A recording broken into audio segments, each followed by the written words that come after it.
Good morning. Good morning. I'm audible. I'm visible. Yes. Good.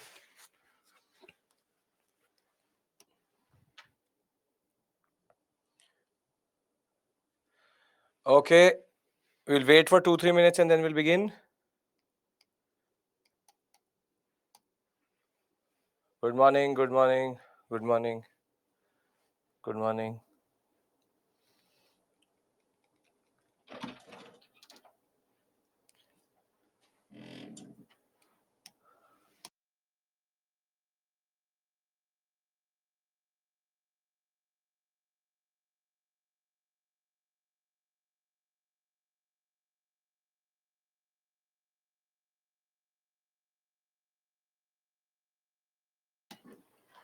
Okay. Now I should be in the right dimensions. Yes. Good morning. Good morning.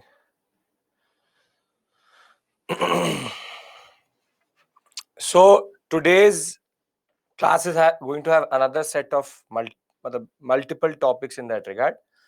Agenda is that first we'll start with what is called August Declaration, and which is called Montague's Declaration. Though there is a difference of at least 6 to 7 months between the August Declaration and generally the Government of India Act 1919, as it is called, Montague claims for reforms. In between, we have the Rowlatt Satyagraha, and thereafter, we will go into non-cooperation movement, Chauri Chaura, and Swarajists, no changes. Swarajist, no changes. So we'll try to reach till 1923-24 period today. I'll again try to give you a timeline. Yesterday was about bringing Gandhi back, and we discussed Gandhi's South African experience. We discussed Ahmedabad, Kheda, and Champaran, and we discussed his basic strategy in India. What is Satyagrah? What is the method of struggle to struggle? So I think we are clear with regards to Gandhi. We rather have to now go into how Gandhian politics is divided or is considered. Now, before we do that, because I'm going to take a little bit names of different viceroys. This is the list of viceroys. See, though you do not have to learn this, do not learn the dates. I'll tell you the names which you have to remember generally. So, since the revolt of 1857, Lord Canning became the first Governor General Viceroy.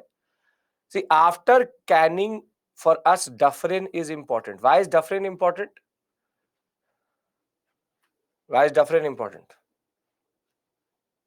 Very good. It is under him that Indian National Congress will be formed. And Lytton, I will discuss when I'll discuss press policy with you because of Vernacular Press Act itself. Thereafter, the next important personality for us is Curzon, because he's the one who shifts and basically leads to this first change in our politics from moderate politics to extremists. So Curzon becomes important.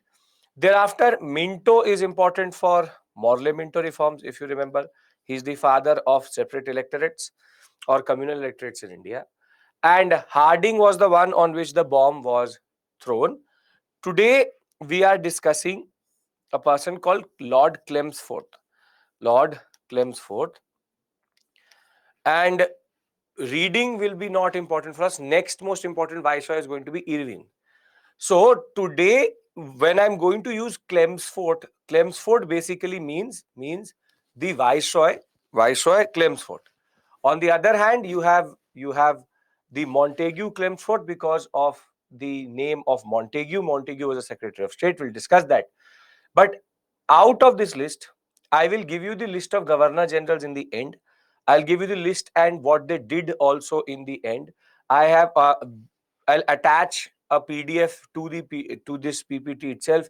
Last module, I'll just attach it so that there's everything with regards to what they've done, what happened under them. We don't need to discuss it, but generally the sequence and their what happened under them will be given to you. But as of right now, just remember this basic sequence, that there is Canning, then there is Dufferin, then there is Curzon, then there is Minto, then there is Harding, and then there is Chelmsford. This is the place where we are, Lord Chelmsford being the viceroy.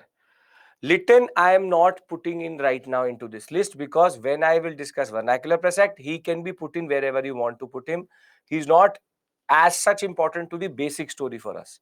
The ones which are very important after Chelmsford is going to be Irwin, Irwin, Linlithgow, Wavell, Mountbatten. 4 more are there actually who are considered very, very important for you, because you will see their names in the examination generally.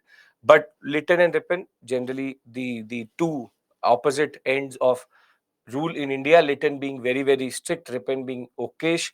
The basic point is, when I say Chelmsford, I hope now that word is going to make sense to you. Yes, because that is the basic discussion I'm trying to have here.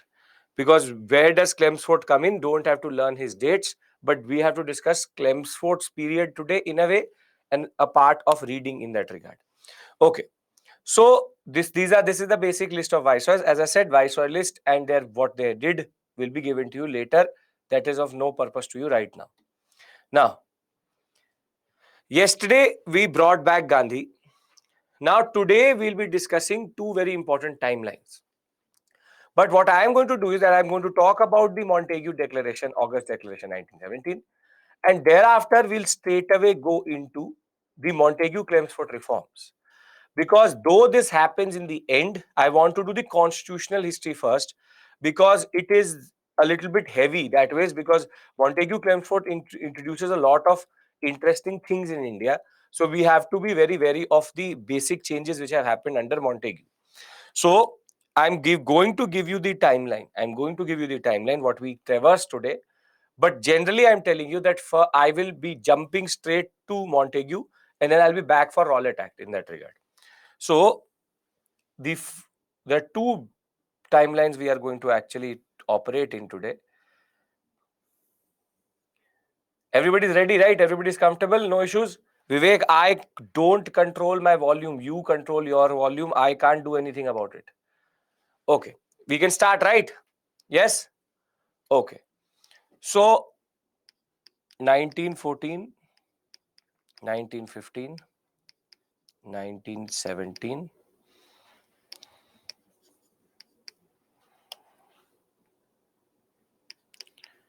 1917, thereafter 1918. Then we have April 1919, 6th April 1919. Then you have 9th April, 10th April,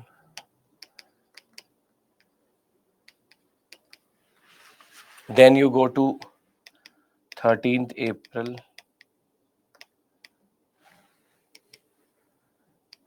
April 1919. Then 13th will be Jallianwala Bagh, 18th April 1919, and you have August, September 1919. On the other hand, the other timeline goes in the direction of the non-cooperation, which is generally 1919 and 1920. Therefore, January of 1920, August of 1920, 1st August, 31st August,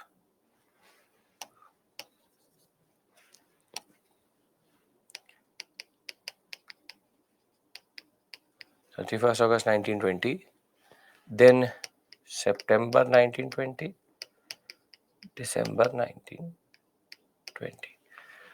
Now, what is the difference between these two timelines is because this is called the Rowlatt Satyagraha.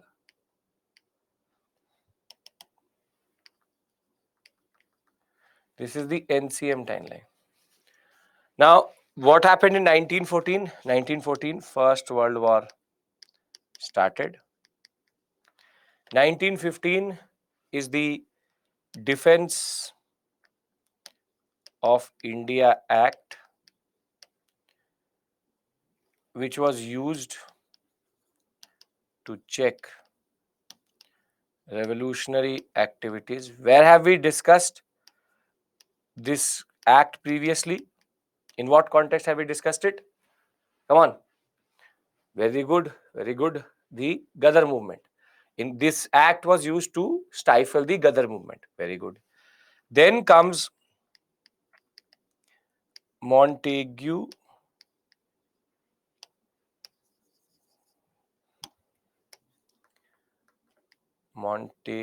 Declaration or August Declaration. Remember, August offer and August Declaration, different things. Then 1917, First World War will end. Now, April 1919, the Rowlatt Act will be passed.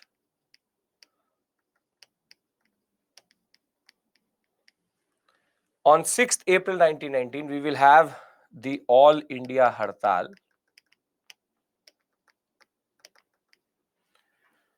9th April 1919, there will be two personalities, Saifuddin Kichlev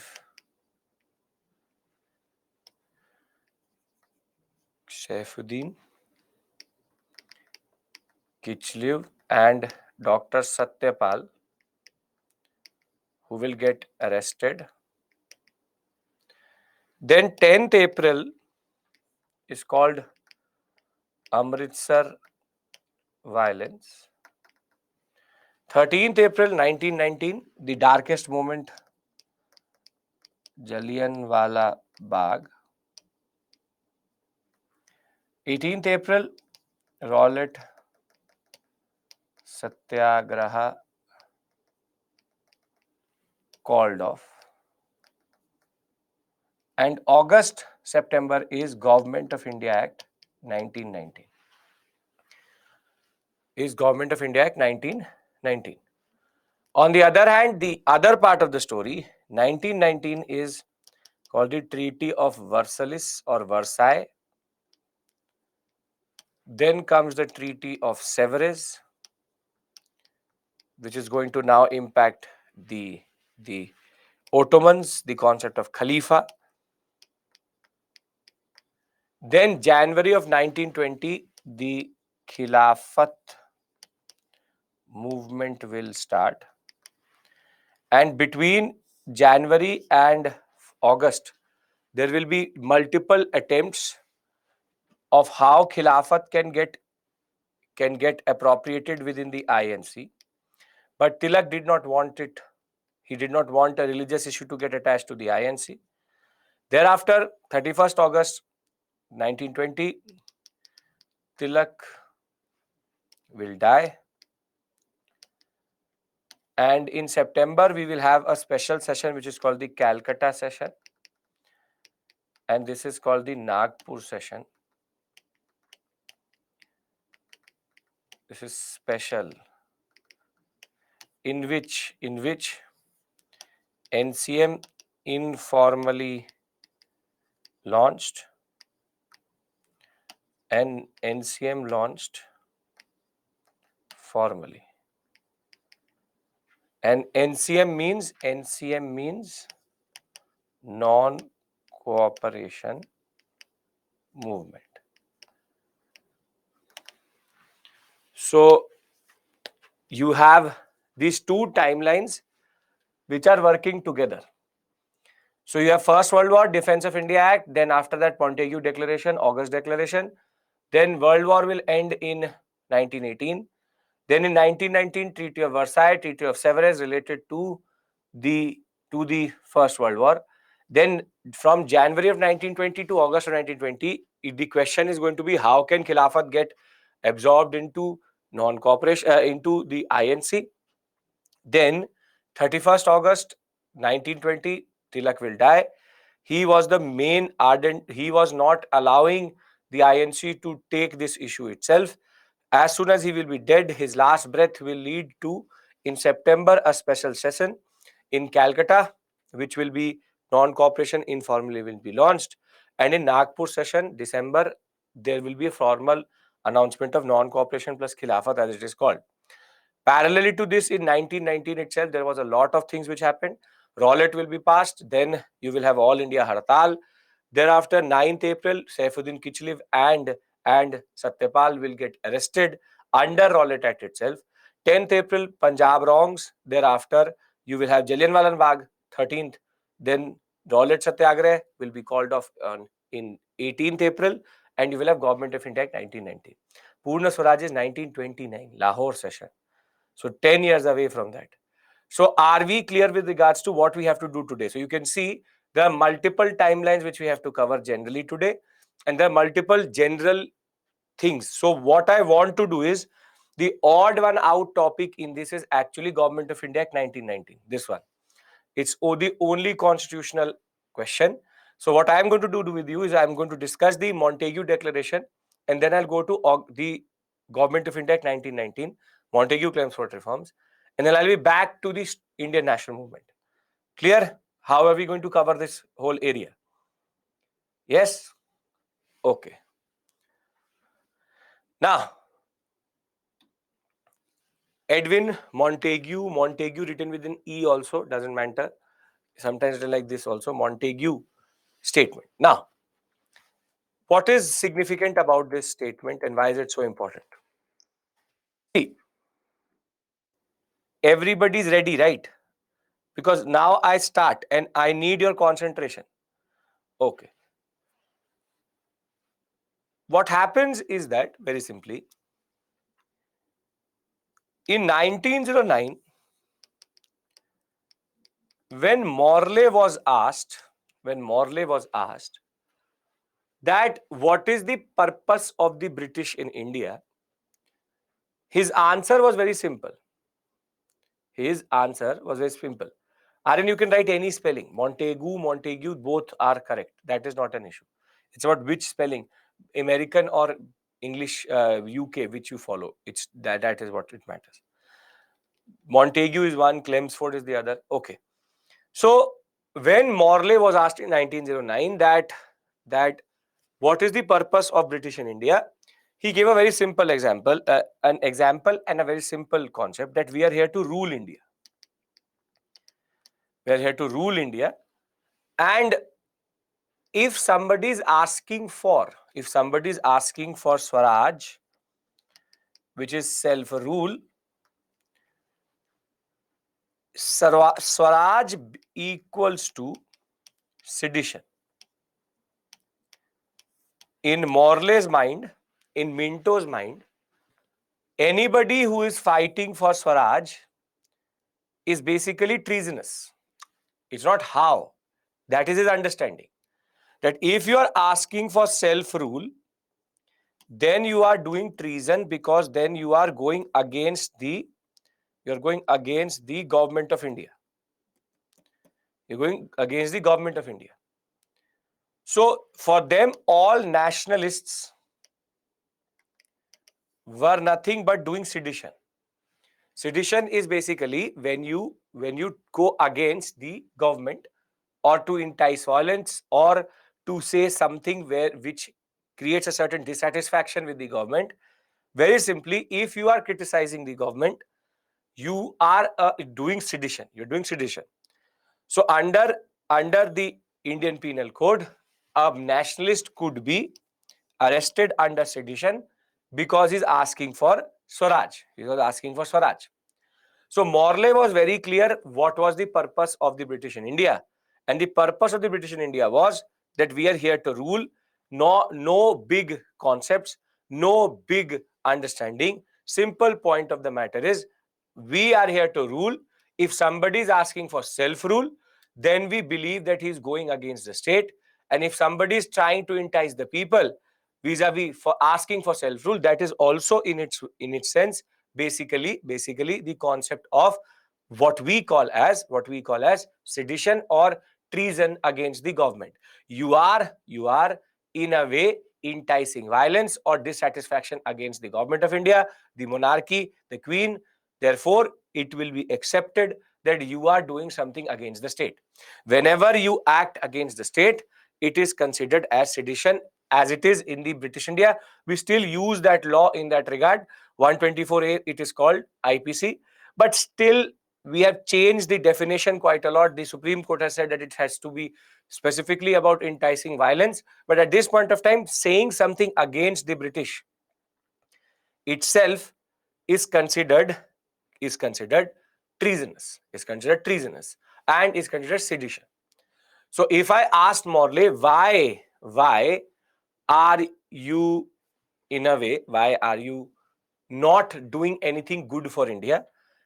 As of 1909, he said that we are here to rule India. We have nothing more, nothing less. So I hope you understand Morley's understanding that we are here to rule India, nothing more, nothing less. Yes?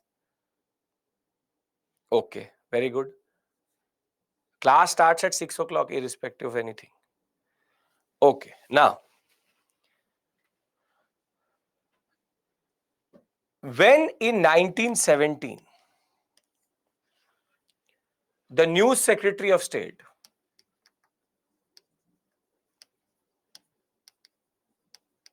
named Edwin Montagu, he was asked this question: what is the purpose of British rule in India? He changed the line. He changed the line because now he said something extremely significant. He said that the purpose of the British in India is not just to rule, but is to give the Indian population representative government, or what is called as the progressive realization of self-rule in India. What this means is that sedition is not equal to Swaraj. Sedition is not equal to Swaraj. So Montagu has changed his line totally. Now you will ask me, sir, why? Why did he change the basic concept? Guess. Why did he change the orientation? What would be the reason for that? Not Gandhi. It's not Gandhi. Yes, very good, Pulkit. Great. It is basically the First World War. During the First World War, when there was no end in sight, when there was no, because it had already gone for close to 3 years now. So for 3 years, there was literally fighting, and Indian cooperation was needed. Indian cooperation was needed in the sense that a lot of soldiers needed to be recruited. They give us this carrot, as it is called in the larger concept of carrot and stick policy. It is called that they give us this carrot, this lollipop, that see, we believed that sedition was equal to Swaraj, but now we don't. We are also here for the same thing. We are here to give you Swaraj, but the question which nationalists asked Edwin Montagu was, okay, then when? How? In what form? These questions he does not want to answer. It's the progressive realization of self-rule in India, wherein he is arguing that we are also here for the same purpose. So the Edwin Montagu Declaration is considered a very major change in the orientation of the British, because before this they were not ready to argue or say that we will give any form of representative government to the people also. And the simple point is, this is happening at a time when the First World War is now taking a toll. And as of right now, America had not entered the war.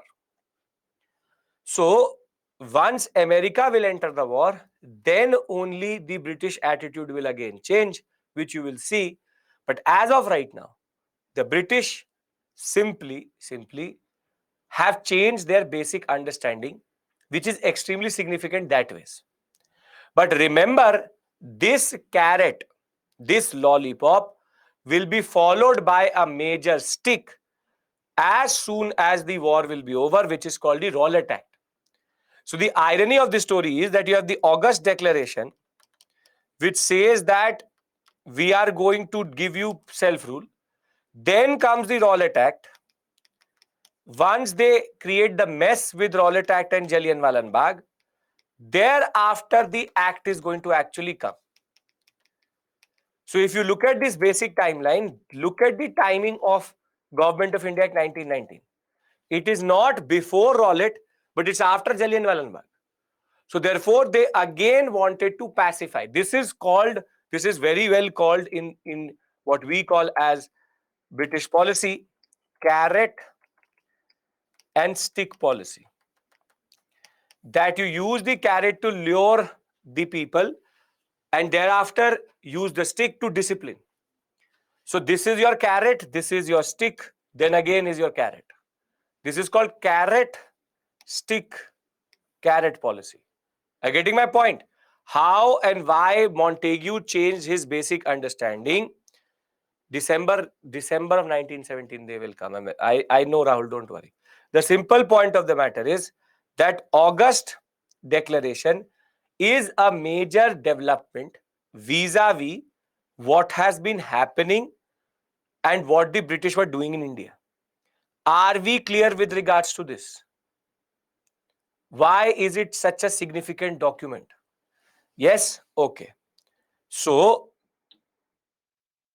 the government policy in India is of increasing participation of Indians in every branch of administration and gradual development of institutions with the view to progressively realize the progressive realization of the concept of responsible government in India as an integral part of the British Empire. Though he's still talking about integral part, which is Swaraj within the empire, but still for the first time he's saying participation of Indians, gradual development of institutions. So from now onwards, the demand for nationalists for self-government or home rule would not be termed as sedition, since attainment of self-government for Indians now has become a government policy. Unlike Morley, who had very straightforward said, it's not about self-government to the Indians. So very simply, the concept is that Morley says that Swaraj equals to sedition. Montagu says that no, we will not say that Swaraj equals to sedition, because that is our purpose also. And therefore, you have the carrot, the stick, and the carrot.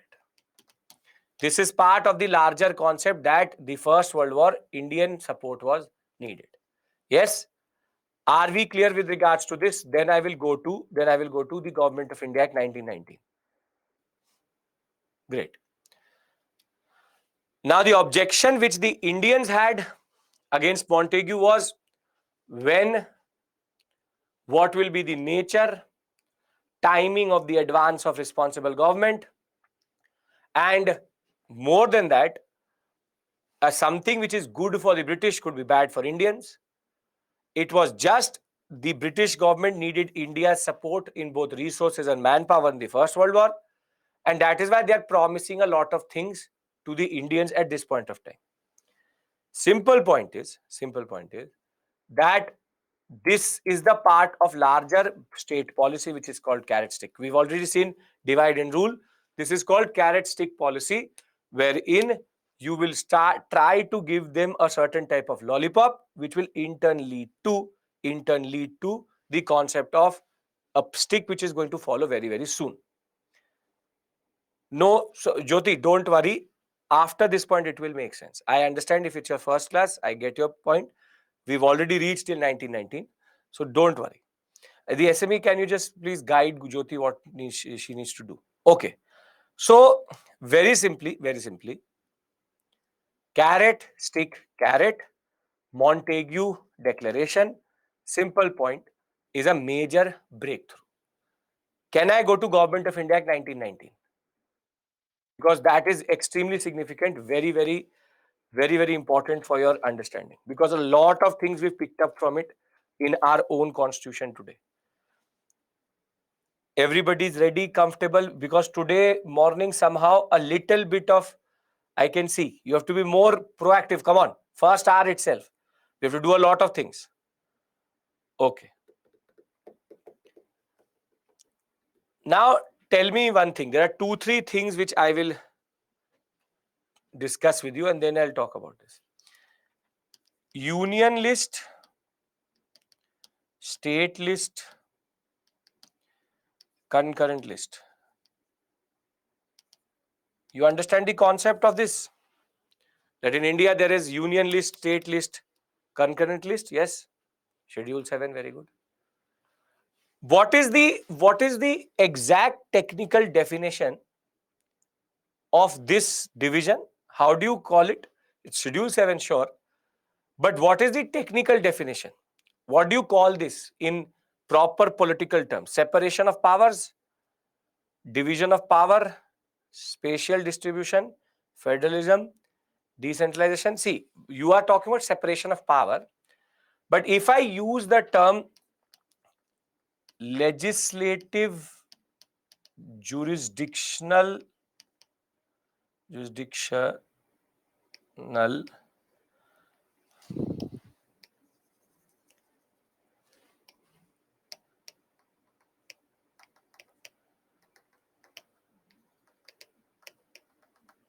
would this word be correct? Legislative jurisdictional division. For anybody who's not done polity, in India, there are certain places where laws can be made, right? Law making is called legislature or legislative responsibility. If I say that union list, state list, and concurrent list is legislative jurisdictional division, it means that the union has its own jurisdiction of law, that they can only do law. For example, they can defense, finance, home affairs. These are things on which union can make list. You have strategic, atomic power, something like that. Then there are certain things on which state can do. For example, police, agriculture, education. Rather, education is in concurrent list. You have agriculture. Then you have law and order. This is a separate zone altogether. And concurrent list is the one in which both union and state can do. And who will prevail when it comes to the law? Who will prevail when it comes to the law? If there's a law from union and state, who will prevail? The center will prevail. And if there's something which does not fall, under anything, if there's no, it's called residual power. And residual power is also with the center. So when I say legislative jurisdictional division, now you understand what I mean by that? That legislature is something, and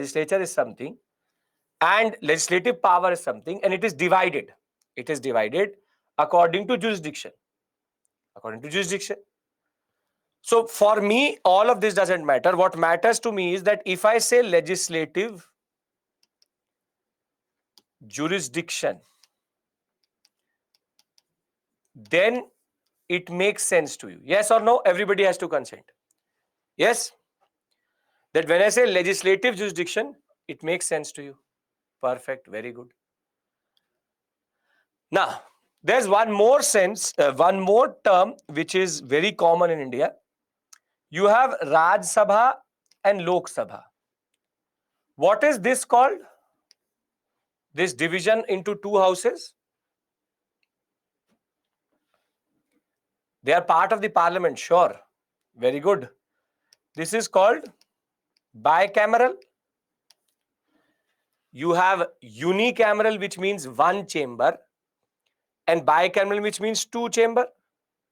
So this is called bicameralism, which is that there are two houses, the upper house and the lower house, the Raj Sabha and the Lok Sabha.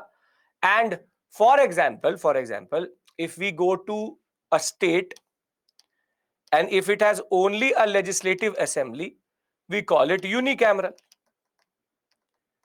We call it unicameral. So there is one word, one chamber is unicameral. Bicameral means two chambers. So there are two words which I have discussed with you here: legislative jurisdiction and bicameralism. So if I'm going to use this word with you, bicameral, unicameral, or this legislative jurisdiction, everybody is going to follow me. If you are not knowing these terms, you tell me. Don't have to sit there saying that I don't know it, or don't have to, I will explain it to you. You need to first consent that you understand these two terms. For anybody who's not done polity, you tell me, I'll explain it to you. What do I mean by cameral? Cameral means house, bi means two. So uni means one, two. Legislative jurisdiction is nothing but how there is a division of jurisdiction when it comes to law making in India, wherein there are certain areas on which the state, the union can make laws, or the center can make laws. On certain, the state can make laws. On certain, in both can do that. So, are these two terms clear? Everybody, come on. LA means Legislative Assembly, right?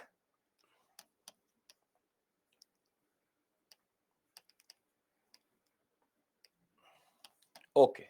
So, nobody has no issues in these terms. Great. Why not executive in legislative jurisdiction? Vivek, look at the words itself. Executives execute the law, not make the laws. So, how can legislative have executives within it? That's a separate issue altogether. Okay. This class starts at 6. Okay. Now, right. Now, as of 1918, how does the government of India look? Or what is the structure through which India is being governed? Now, I'm going into Montagu-Chelmsford reforms. So, please pay attention. Call Montagu-Chelmsford because Montagu is the Secretary of State, Chelmsford is the Viceroy, therefore, Montagu-Chelmsford reforms. And Morley Minto was Morley Secretary of State, Minto was the what we call as Viceroy. Now, you have Secretary of State plus 15 members together called the India House. Thereafter, they operate in India via the Governor General and Viceroy. He has his two councils, Executive Council and the Legislative Council. He then operates via governors who have under them provincial legislative councils. And the governors as of right now is Bombay, Bengal, you have Madras, you have Northwestern Province, you have Punjab, and you have Awadh. Yes, this is the division. Very good. But when it comes to lawmaking, which is the supreme power here? Which is the most important power here? If law has to be made, which this legislative council or provincial legislative council is important? The legislative council is important. Very simply, the legislative council, the Governor General's legislative council, in a way makes all laws. Provincial legislative council are mostly in name. But this is the basic structure which the government of India used to work through. So Central Legislative Council in that regard has a lot of power. But this structure, Indians can only enter in two zones. One Indian is already there in the Executive Council, and Legislative Council and Provincial Legislative Council, Indians can enter. Now you have literally killed 2,000 people. So you need to do a drama. After Jallianwala Bagh, you need to do a drama, and that is why Government of India Act 1919 was one of the most complicated acts when it came to how it actually divided the structures and how it added a lot of bodies into the Government of India. So I can presume that you understand 1918 structure, which was introduced by the Morley-Minto reforms in 1909. So we all agree that this is the basic structure. Yes? Okay. That was introduction of separate electorates there. Very good. Perfect. Now, what does the Government of India Act 1919 do or change? Government of India Act 1919 brings in a whole set of new changes in the already existing structure. So you have Secretary of State plus his 15 members.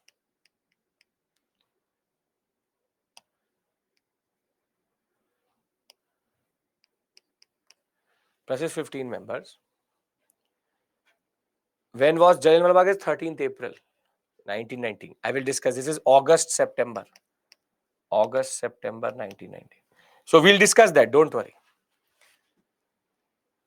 The first change happens in England. This is called the India House.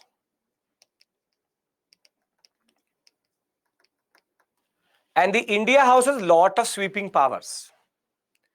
It has the power with regards to the affairs in India, revenue, administration, foreign policy, lot of things. This is in London. Now, what the Parliament does is, it creates a new body in London, which is called the High Commission of India, headed by a person called the High Commissioner.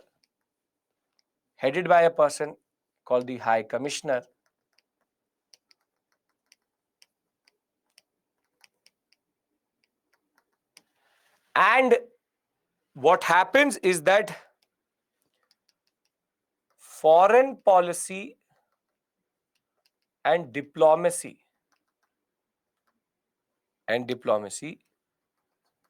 is something which is separated and given to this body. So Secretary of State still has all the functions, but foreign policy is taken away from the Secretary of State and given to the High Commission or High Commissioner. That is why you would know that when you will become an IFS officer, you will go to the High Commission of a country. So we have an Indian High Commission. You have an Indian High Commission in London. You have an Indian High Commission in America. That's why the word High Commission of India, this concept of High Commissioner, is coming out of this only. So the first change happens here, wherein there is a new body which is added in London. This is very significant because, in a way, Secretary of State loses a little bit of power. But the main changes happen in India. Both of them now will advise the Governor General and Viceroy. This remains the same. This remains the same. Yeah, he will simultaneously be in charge of the foreign policy. He's not under it, he's parallel to it. Now, the second change, in a way, happens here, wherein you have the Executive Council. You have the Executive Council. But for the first time in India, now there will be a Legislative Council.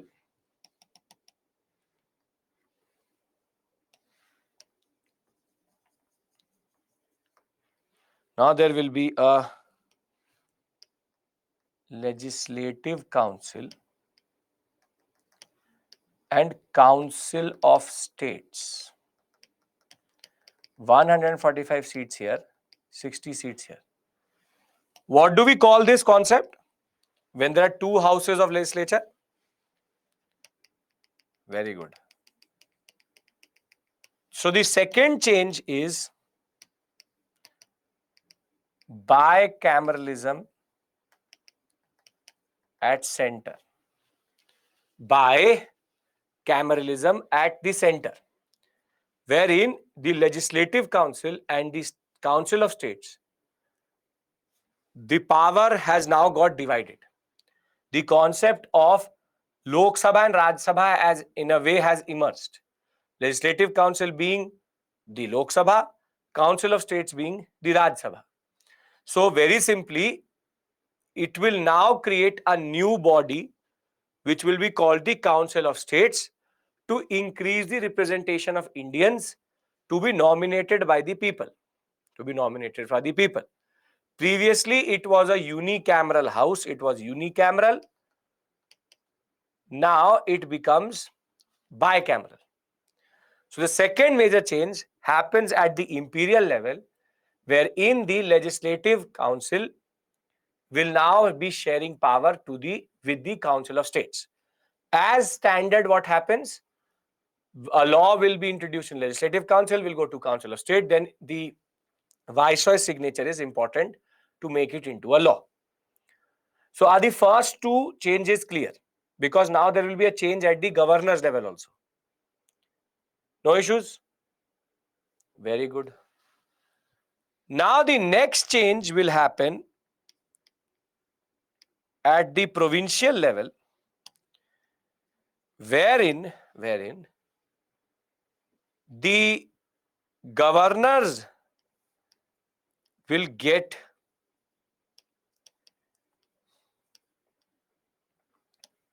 his Executive Council.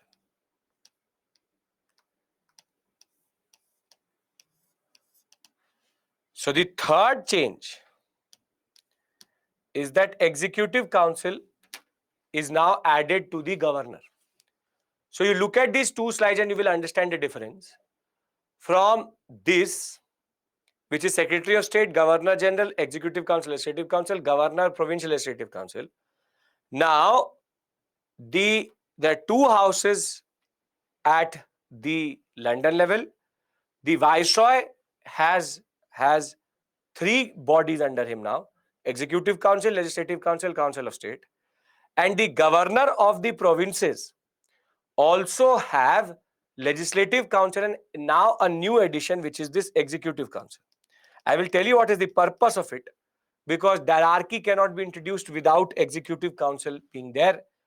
But three major changes: new body, High Commission for Foreign Policy Diplomacy; second body, Legislative Council and Council of State for bicameralism at center; and third is going to be the governor and his Executive Council, vis-a-vis a new addition in the structure of Government of India. It is not complex. There's nothing here. You already know all of these bodies previously. Simple point of the matter is there's a new change here, there's a new change here, and there's a new change here. If you understand this structure, then there should be no issue with regards to this, wherein we are just adding high. There is nobody nobody associated with High Commission Indian. Don't look for things which don't exist. High Commission of India is all European. Please first concentrate what I'm telling you, because this is half of the story. This is not even the complex part. The simple point is this is called the structural changes. These are the structural changes which are happening, which is basically the concept of bicameralism, High Commission of India, and Executive Council at the provincial level. This is your provincial level. This is called provincial level, and this is called the center or imperial level. Are we clear with regards to this? I will tell you what is the function. First, understand the structure. Are we clear? Secretary of State, High Commission of India, Governor General, Legislative Council, Council of States, Executive Council, now at the governor level. I want everybody's consent. Then only I complicate it by going to the next major change which happened through this act. I will tell you what is the basic purpose of Executive Council. Very simply, three major structural changes. First, High Commission of India, bicameralism at center, Executive Council. Can I go to the next set? Next set of changes, come on. Okay. Now, the second major change is that for the first time, legislative division of power, or what we call as legislative jurisdiction,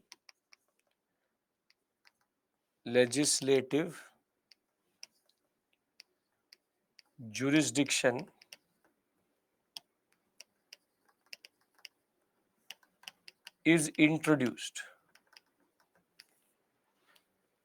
wherein before 1919 there is no Executive Council. Don't trust your eyes. Have I written Executive Council with the governor? No, right? So very simply, we are not making this up. It's not here. This is the change. Provincial level here, first change. Here, second change. And at the London level, third change. So it's not difficult. It's only after the Government of India Act 1919 that these changes are introduced. Okay. Now, what do I mean by legislative division of power or legislative jurisdiction is introduced? For the first time, lawmaking in India was divided into imperial and provincial.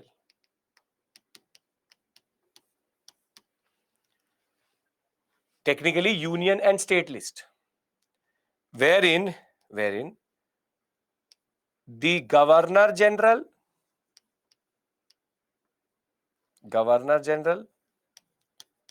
Viceroy and Viceroy, plus Legislative Council, plus Council of States, they can only legislate on imperial subjects.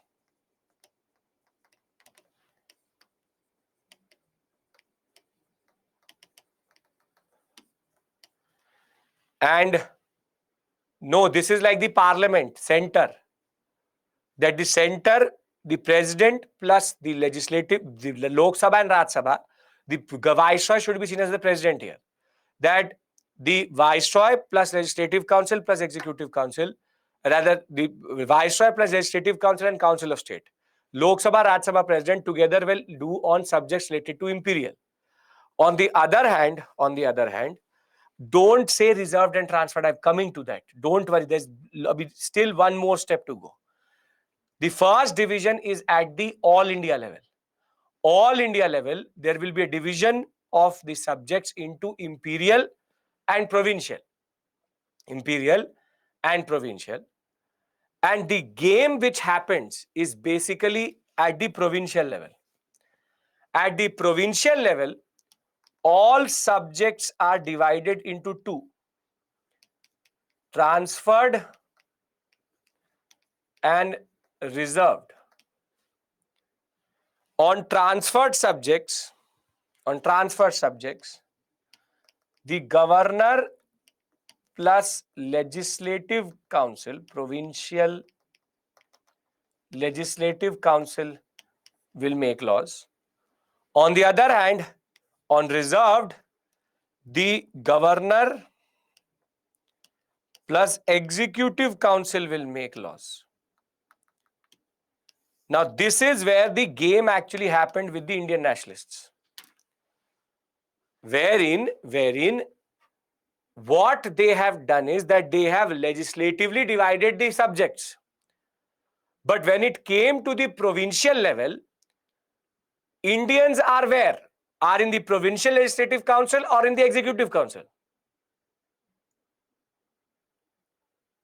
Are in the provincial legislative council. The executive council as of right now is fully British. It's an all British body. There is no Indian here. There is no Indian here. So if I have a very important subject, for example, revenue collection, I will put it under transferred or I will put it under reserved. I will put it under reserved because a very important subject will not be given to Indians. So you are getting division of power. They are transferring power also. But all useless subjects are transferred to the transferred subject list itself. Now, what I'm going to do is I'm going to give you an example and I'll come back to this slide again and then we'll see if you understand or not understand. Can I give you that example? I'll give you a very comprehensive example and then we can come back to this slide again. Yes? So if anybody's understood, if you've understood it, very good. If you've not understood, this will reinforce it and let's see what this means actually. Now let's, for example, take the following subjects. When I mean subjects, these are subjects on which laws can be made. Now here you have, for example, home affairs, defense, finance, you have foreign policy, agriculture, revenue of states, health, education, then irrigation. Let's, for example, take law and order and police. Now, how does the Government of India Act 1919 work? The Government of India Act 1919 is going to first do something which is called, it will take home, defense, finance, foreign affairs and designate it as imperial subjects. And on the other hand, it will designate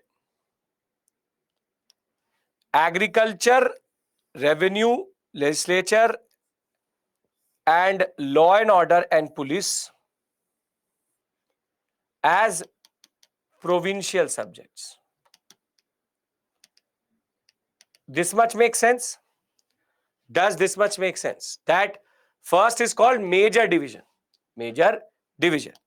So, who can then make laws on imperial subjects? The governor, the viceroy, plus his legislative council plus his council of state will make all the laws related to imperial subjects. You're following till this point? Yes or no? Yes. Now at the provincial level, what they do is they introduce what is called diarchy. This is called diarchy. Under diarchy, what happens is that, and this is the game, real game, revenue, law and order, and police together will be designated as reserved subjects, and agriculture, health, education, irrigation,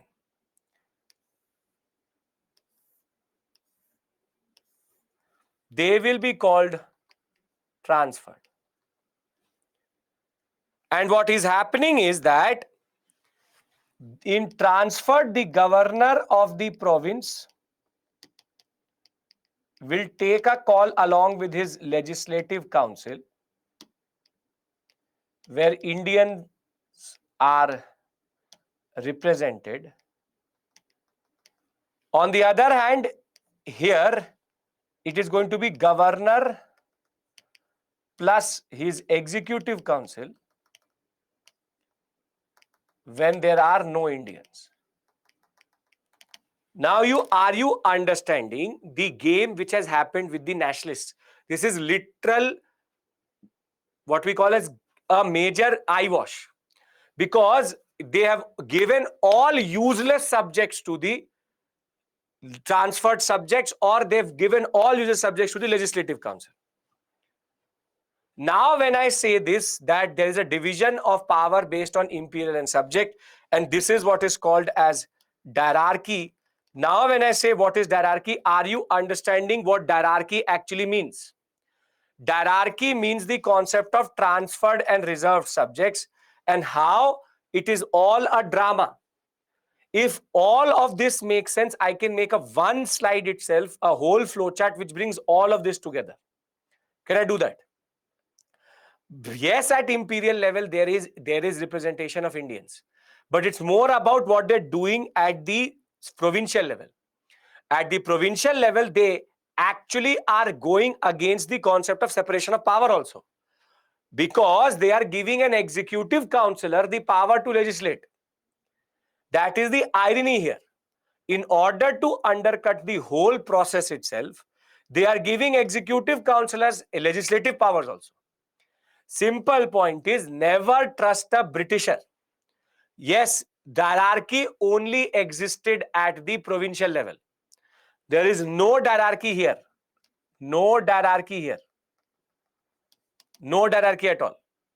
It is very simply, diarchy is the concept of dual division of legislative subjects into reserved and transferred. For namesake, they have given all the subjects which don't matter to the Indians. Can I bring both these things together, which is the structural changes and the legislative changes? And then we can end this topic. Yes? Okay. So what is the Government of India Act 1919, which actually what it did? What it did was, it had Secretary of State plus 15 members. Then you have the concept of High Commissioner of India. Then they rule through the Viceroy. They rule through the Governor General and Viceroy. He has his own concept, Executive Council, and 2 Legislative Council and Council of States, and thereafter you also have governors with their provincial legislative council and executive council. However, there is one more thing which happens, is that together they are one legislative unit, which is imperial subjects, and it is here that hierarchy will be applied. And hierarchy will be applied in such a way that governor plus provincial legislative council and governor plus executive council are two different.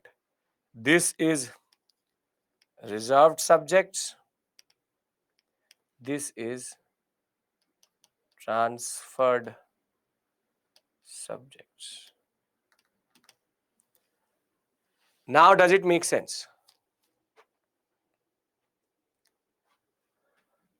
Right? So, there are four changes which you can see here. 1, 2, 3, and the concept of 4A and 4B,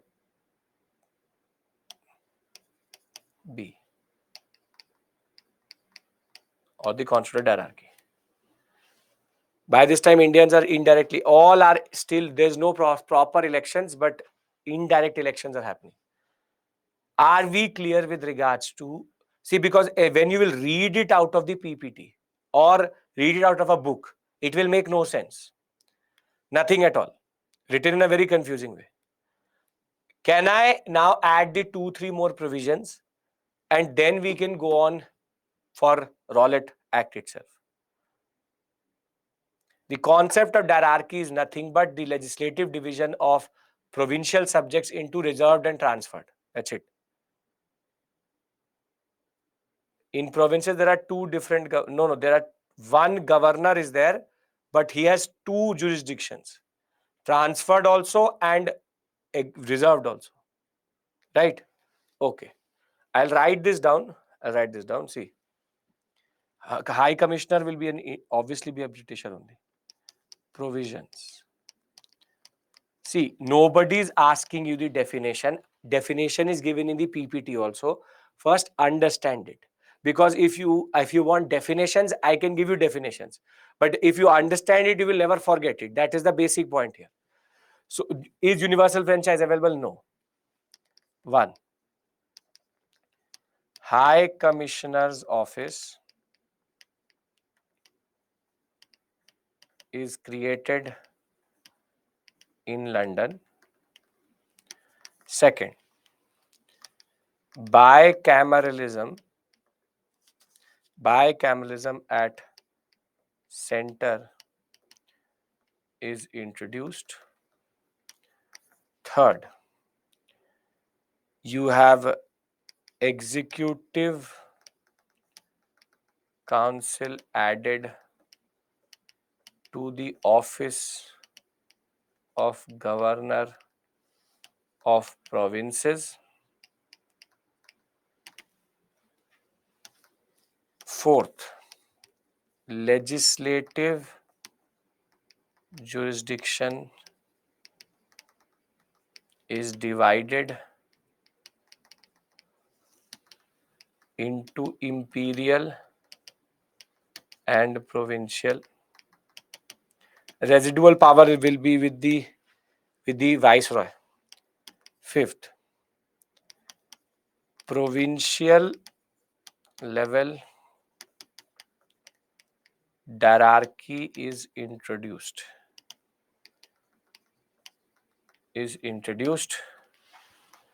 wherein provincial subjects divided into reserved and transferred. Seventh, thereafter, did I say that the High Commissioner is replacing the Secretary of State? Did I say that, Mandeep?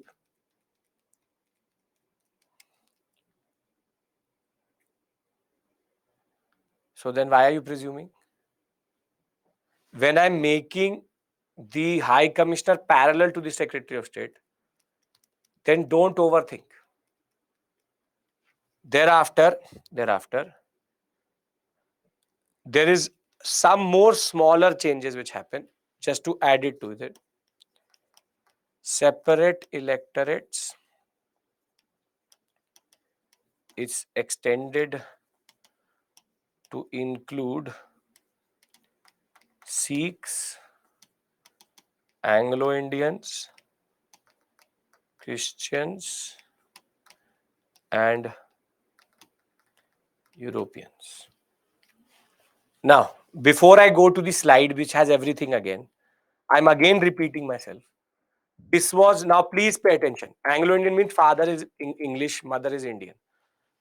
So you have this structure in 1918. Secretary of State, Governor and General Viceroy, Executive Council, Legislative Council, Governor, Provincial Legislative Council. Thereafter, the system becomes complex. There are three offices added at all three levels. High Commissioner office is added in London.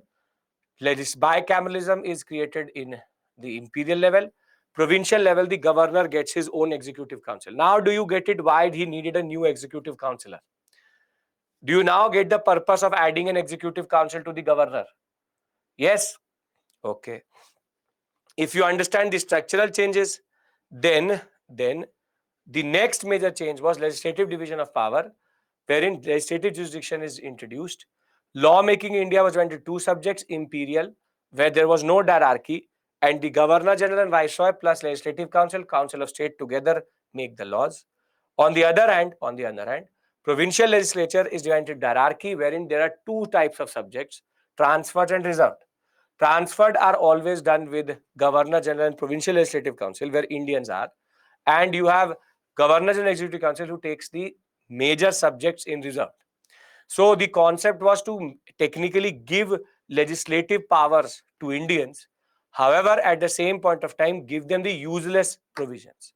So this is the basic structure which is created, and we can summarize it into the 7 points. If this makes sense, I want to do it from the PPT and then I want to move to the national movement. Constitutional history, we have reached one of the second, this is the second last one. After this, there's only Government of India Act 1935. So let me read it out to you. You have Montagu-Chelmsford reforms, which is Government of India Act 1919. The 1909 people were not satisfied, obviously. Now self-government was something which they wanted to offer. More than that, it was a carrot which they had to give after a major incident in the form of Jallianwala Bagh. Increased participation is something which they wanted generally. Home ruling movement was also creating pressure. Gandhi was also there in India. And the Sikh community, looking at the Muslim community, now started to say, we also want separate electorates. So therefore, based on all of these pressures, first provision is demarcating and separating central and provincial subjects, in which central and provincial legislators were authorized to make laws on their respective list of subjects. However, the structure of government continued to be more or less centralized or unitary. Basically, it's still centralized only. All power still resides in the viceroy. All of this is a drama. Further, bicameralism will be introduced at the center. The Indian legislature will be divided into two houses, upper house, Council of State, lower house, Legislative Assembly. Majority of the members will be now elected via direct elections. So therefore, now the concept of direct elections is going to come through. So both the houses, be it the Legislative Council or the Council of States, the concept of election is coming through. There are 145 members in the Legislative Assembly, 60 members in the Council of State. One of you asked me what was the principle of election. It was indirect, but now they are progressively introducing direct in that regard. Thereafter, separate electorates were given to Sikhs, Anglo-Indians, Indians, Indian Christians, and Europeans. Further, legislators could ask questions, supplementary questions, pass adjournment motions, and vote on part of the budget. But 75% of the budget was still not votable. Only 25% they could actually do what is called vote on account. But what is the most important concept which this act introduced is called hierarchy. Only provincial legislature introduced. There were two classes of administrators, the executive councillor and a minister. He is technically related to the legislative council and he is related to the executive council, and therefore the concept of reserved and transferred. Under reserved and transferred, reserved subjects are on which the governor will do it with exclusively with the executive council without being responsible to the legislative council. Finance, law and order, land, revenue, irrigation, all these things were given to reserved subjects. Transfer subjects, on the other hand, you have administered by the governor along with his ministers responsible to the legislative council. Health, education, industry, local self-government comes into this. Governor has all veto powers and can issue ordinances. Same way, Viceroy has all veto powers and can issue ordinances. He can all previously do that generally. Thereafter, there are other smaller changes. Women were also given the right to vote with the concept of direct election coming through. Indian legislature was made more responsible and representative in that regard. It required that 3 out of the 6 members of Viceroy Executive Council should be Indian. So now the official, non-official, the parity is being brought in. A new office called the High Commissioner of India is added in London, and certain functions are transferred from the Secretary of State to him. And this is the basic gist of what we've done till this point. Further, the Central Public Service Commission will be created. UPSC precursor is created under the provision. By 1926, it will be now recruiting all the ICS officers. There will be separate budget, provincial budget and central budget. And as you see, they can now 25% discuss it also. And the most important provision is that in 1919, they said, after 10 years, we will see the working of this system and we will see if it is working well or not. This should have been the Simon Commission, which should have come in 1929. But the Simon Commission came 2 years early in 1927. The Simon Commission, basically, the provision under which it comes is already here. That a statutory commission will come and check if the Government of India Act 1919 is working in the right way or not. So, after looking at these smaller provisions, are we clear with regards to the basic structure of Government of India, the concept of legislative division, the concept of how women have been given certain right to vote, the concept of separate electorates, the concept of direct elections to some level? Are we clear with regards to this? Yes? Can I close this topic now? Because we've put in close to 1.5 hours. So if you look at it, we started in 1773, we did 1784, thereafter 1793, 1813, 1833, 1853. These were all the British ones. We've now done 1858, we've done 1861, 1892, done 1909, separate electorates, now 1919. Last is going to be 1935. 1935 is most probably next Monday. That is again extremely complex, but I'll again try to make it as easy as possible. Simple point of the matter is we have reached in our constitutional history to Montagu-Chelmsford reforms. If somebody says diarchy, it should not be a problem for you. If somebody says the concept of bicameralism, it should not be a problem for you.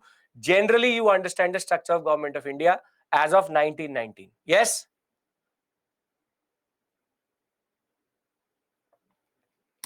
Great. Perfect. Okay. Now, what type of question can come? See, simple point of the matter is there is a one way of question, which is you can get statement-based questions in which they can ask you the provisions. That is, I've given you the provisions in written form also. Second could be that it can ask you very simply how the way hierarchy just is an eyewash. I can give you that question if you want. Very simply, you can see this type of question can come. The Government of India Act 1919. Till now, we've not seen a question from Montague Chelmsford. Though we have seen one question in 2022, which is based on the application of it. We'll do that question tomorrow. They've asked which of the following was reserved and transferred subject. The Government of India Act 1919 was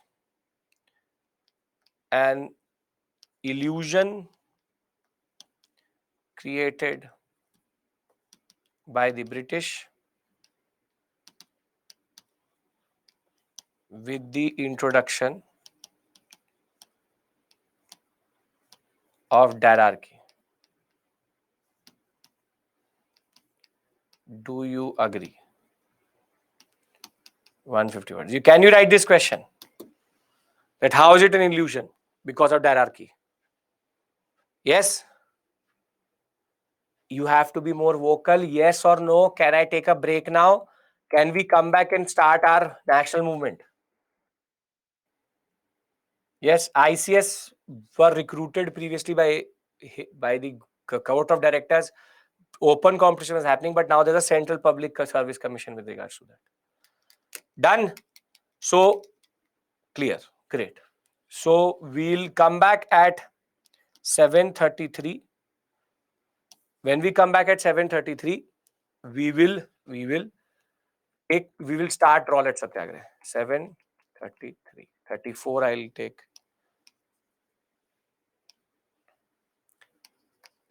7:35. When we come back, we take the story forward. Okay.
Welcome back.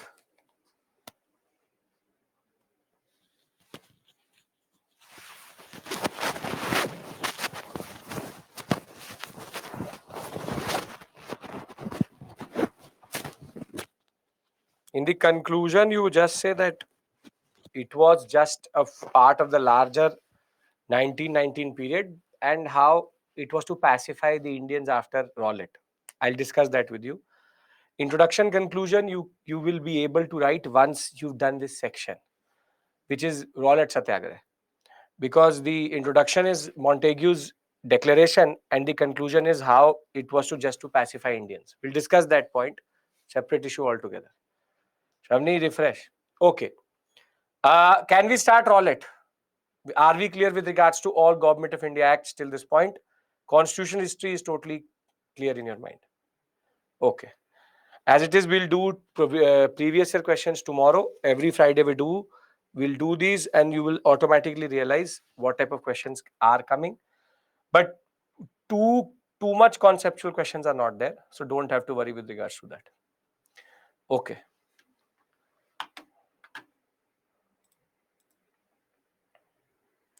As I said, the introduction of that question will be the Montague's declaration. Once you're done with this topic, you will be able to write it. Don't worry. First, let me cover the background. I told you I skipped from straight away August declaration to straight away the act itself. Now I'm filling in the gaps. You will automatically start to realize what you can write as introduction and conclusion. Can I begin? Can we start our discussion? Yes, great. Okay, so we know that in 1915, in the highest point of the First World War, there's an act called the Defense of India Act, which was introduced. The Defense of India Act basically is an emergency provision. It's an emergency provisions act which gives a lot of power to the Viceroy. And the Viceroy at this point of time under Defense of India Act gets a lot of power with vis-a-vis how he can execute his power. So the concept of preventive detention is extended. You can be jailed, extended. You can be arrested just on basic suspicion. So you don't need evidence against you. See, people argue that Rowlatt Act came from somewhere. But it is actually the Defense of India Act 1915, which is the father of that act, wherein it was these provisions which the Government of India wanted to extend further indefinitely. But the logic at this point of time was that because the World War I is on, we need to protect the empire. And if we need to protect the empire, we will use it as a way of, in a way, finding these revolutionaries who are trying to disrupt the empire itself. That is why Defense of India Act was very extensively used against two, the Gadar movement, and even the Anushilan was destroyed very categorically because of Defense of India Act. So they were taken into detention without any evidence. Arrests happened based on suspicion. The concept of habeas corpus goes out of the picture, which is that the courts cannot ask you to produce the person itself. The police got sweeping powers in that regard. So anything and everything was acceptable at this point of time in the name of Defense of India. So you can see that the irony is that it is called Defense of India Act, but rather it was rather protecting the British. So very simply, see, INC can say whatever they want to say, but the Government of India doesn't care. The British introduced this act in Britain. It was a parliamentary act which came through, and it very categorically said protect India. So what I'm trying to argue here is that the Rowlatt Act was not something which was brought in or introduced in 1919 for the first time. It is in 1915 itself that the act in its original form was already introduced. So please understand this point very, very clearly, that the Defense of India regulations of 1915 are actually the prelude to the Rowlatt Act itself. Because this Defense of India regulations was an emergency criminal law enacted by the Governor General in 1915 with the intention of curtailing nationalist and revolutionary activities. It was similar to the Defense of Realms Act, which was introduced in the British Parliament, which granted executives very wide powers of preventive detention, internment, which is to again detain without trial, restriction of writing, speech, and movement. And in the first Lahore conspiracy case or trial, which is against the Ghadar party, it was used very extensively, and even the Anushilan Samiti was destroyed by this act. Realms means the British realm or empire. Realm is another word for empire. The simple point of the matter is that there's a bigger act called the Defense of Realms Act. Within that, there was Defense of India regulations. Simple point is, this is the act which is the mother of Rowlatt Act or father of Rowlatt Act. Please understand this point, because you need to know that they were already using these powers previously. Are we clear with regards to this very simple point that 1915 Act becomes the prelude of 1919, what is going to happen vis-a-vis Rowlatt itself? Yes. Okay. Ilma, the Alipur conspiracy case is happening. It's to destroy the Anushilan wherever it is and wherever it was. So, the First World War, because the British was fighting the Germans, the Ottomans, the Germans and the Ottomans and the Austrians were a threat. Specifically, the Ottomans were a threat on the British Empire. And with the British Empire under threat, specifically India, Defense of India Act was introduced. And between 1915 and 1918, this act will be used to make sure that India does not become a problem for the British Empire and the British can concentrate on defeating the Germans. Now, in 1918, the British have won the war, and there's a question in front of the Britishers. What should we do with the Defense of India Act? What should we do with the Defense of India Act? And what they do is that they appoint a commission or committee, which is called Sedition Committee. And that committee is headed by a person called Sidney Rowlatt. He was the one who headed this committee.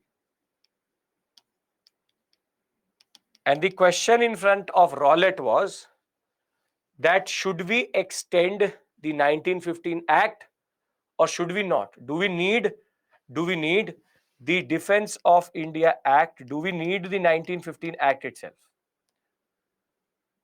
So very simply, is it needed in 1918 was the question. And Sir Sidney Rowlatt came to the conclusion, yes, Defense of India Act should be and can be extended.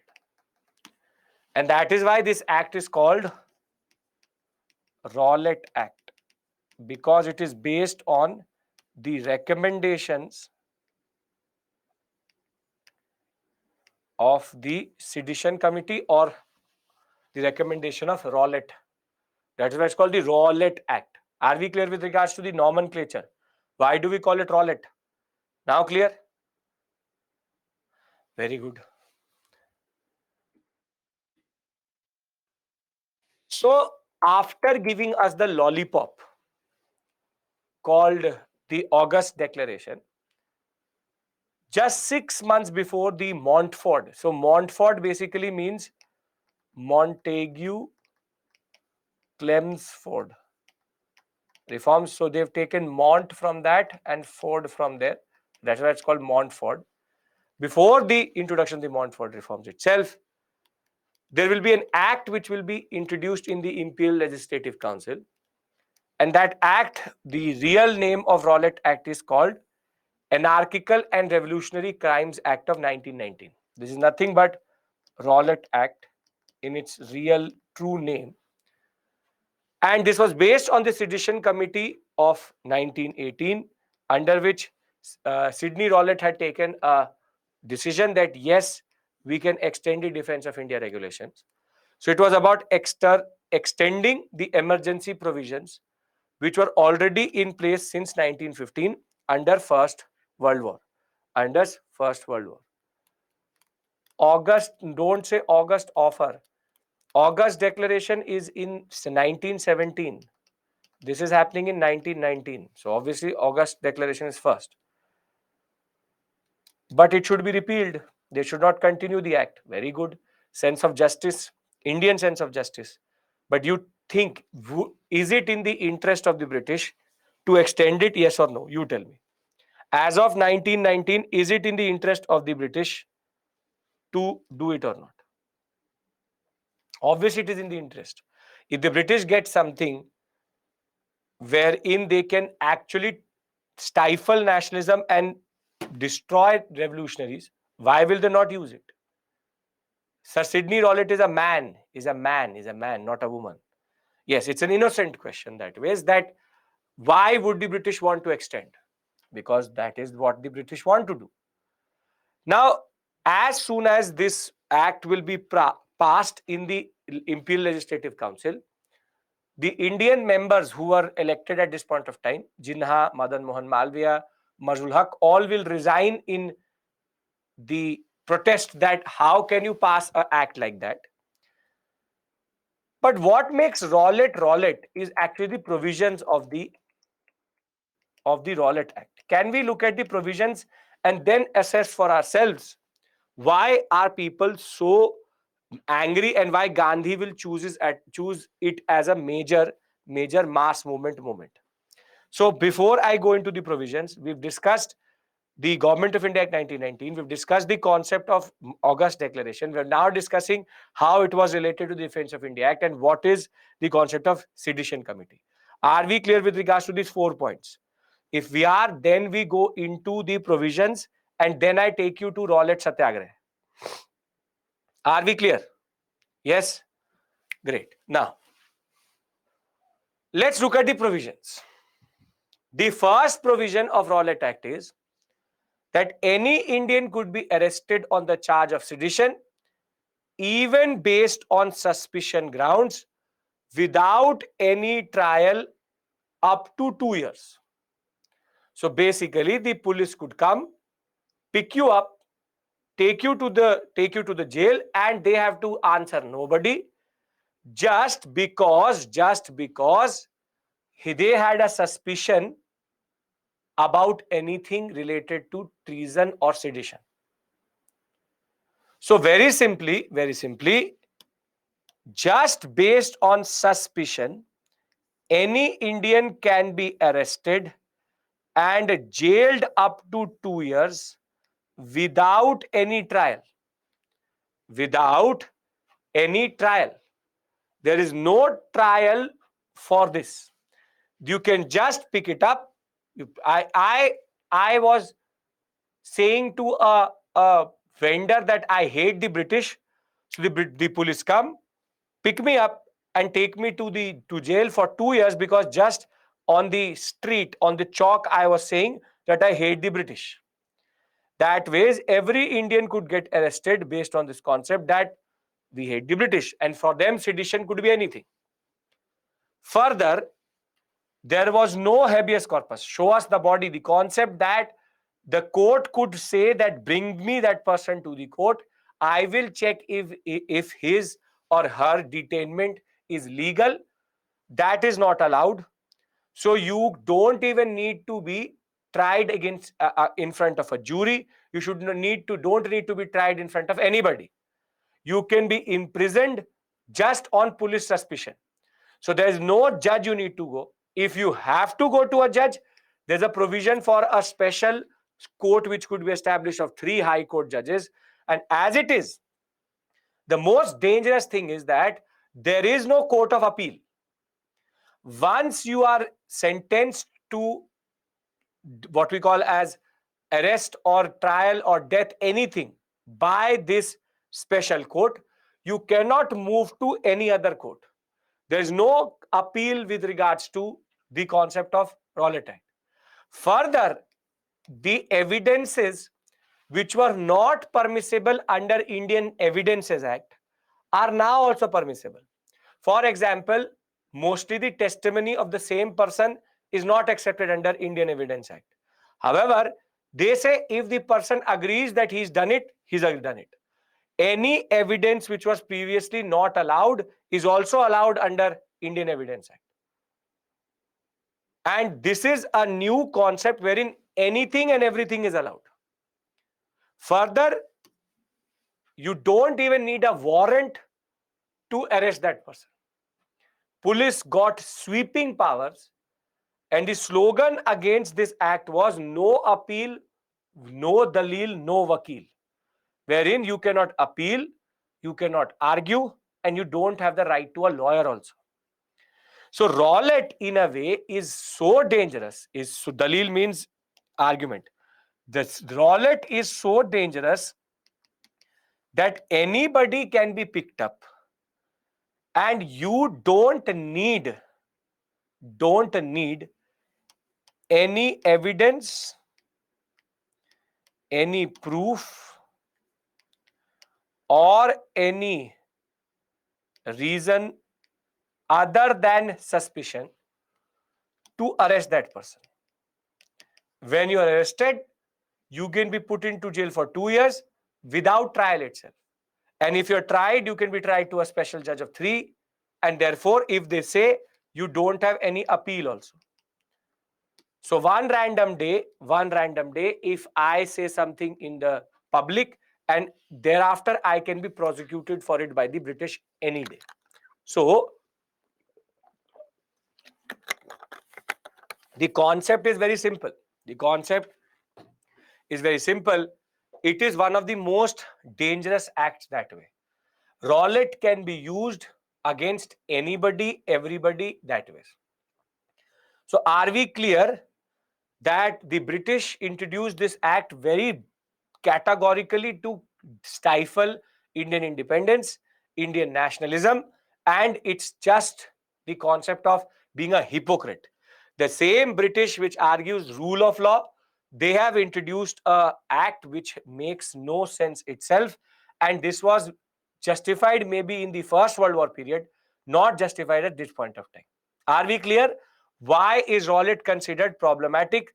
Generally, yes.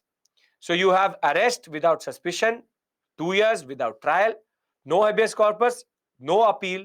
Suspicion is enough. Evidence is not permissible. Previously are permissible. Police has the power to do anything now. Are we clear? You don't have to learn the Realms Act. And that is the basic way of saying that. There was the Realms Act, there was Defense of India Act, and then the subset of that is Rowlatt Act. Rowlatt Act is just nothing but extending the Defense of India Act indefinitely. Okay. Now Rowlatt Act has been passed.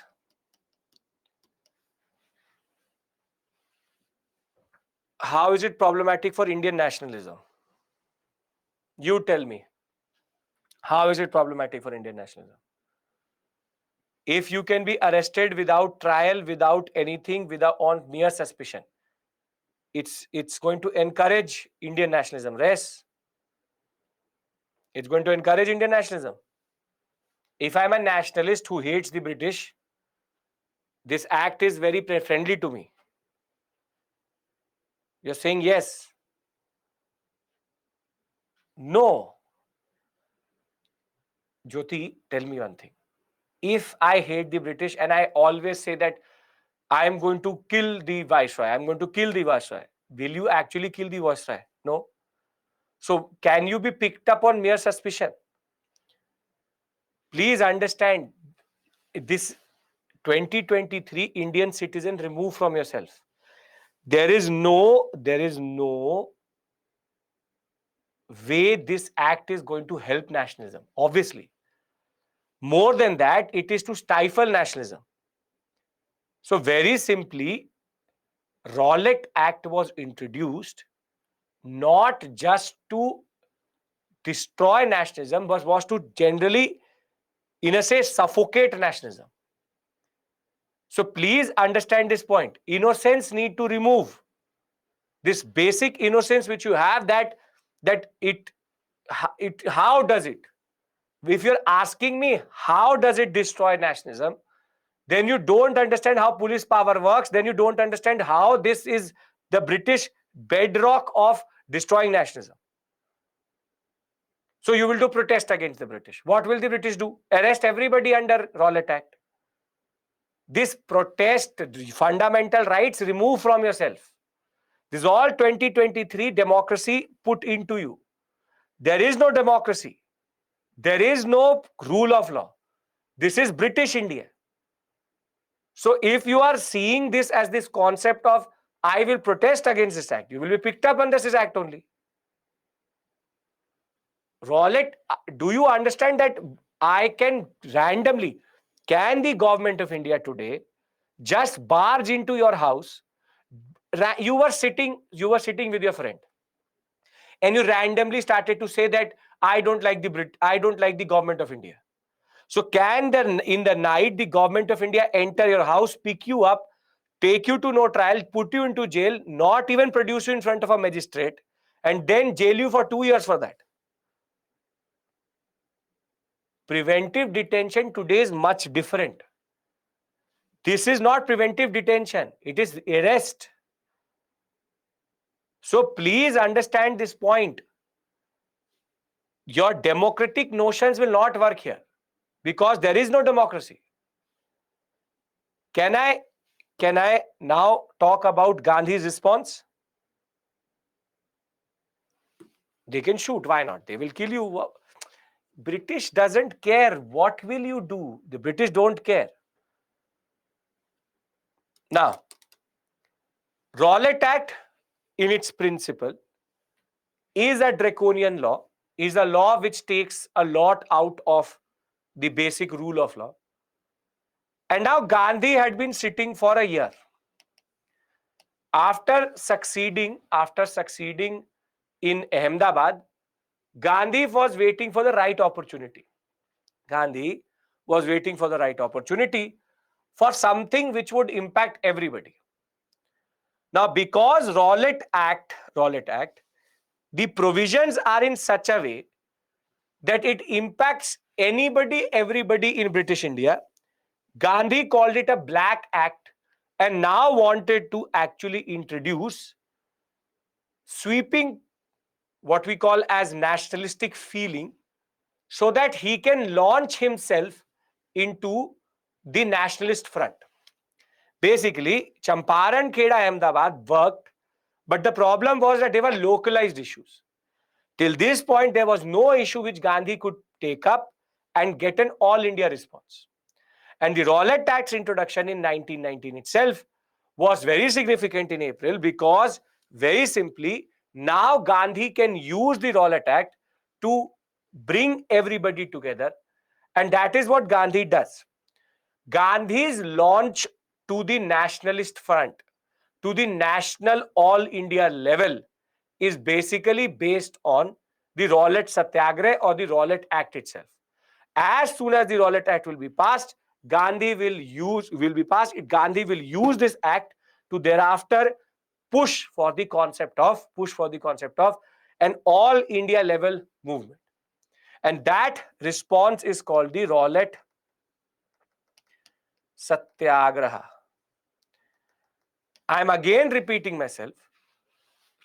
In 1915, there was an act called Defense of India Act. It had all the provisions of Rowlatt built into it, but it was not that harsh. However, in 1918, the British gave Sidney Rowlatt a question that should we extend the 1915 Act itself. He says yes, and therefore the Rowlatt Act is passed. The Rowlatt Act itself, thereafter, is based on preventive detention, arrest without trial for 2 years, no appeal, no form of argument, no lawyers, and you can be put in front of a special judge who can then put you into jail for n number of period without any appeal generally. No evidences previously allowed are allowed. It's a draconian law. And now Gandhi will choose it as a important moment to launch the Rowlatt Satyagraha. Are we clear? Because now I will then go into Rowlatt Satyagraha, Jallianwala Bagh. Okay. Now,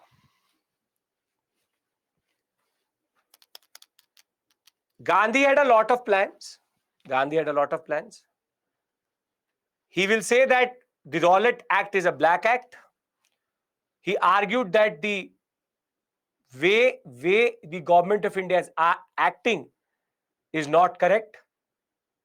More than that, there was a very important point which Gandhi made, which showed his problematic relationship with extremists. He said that because certain people are doing certain things, not everybody should be punished.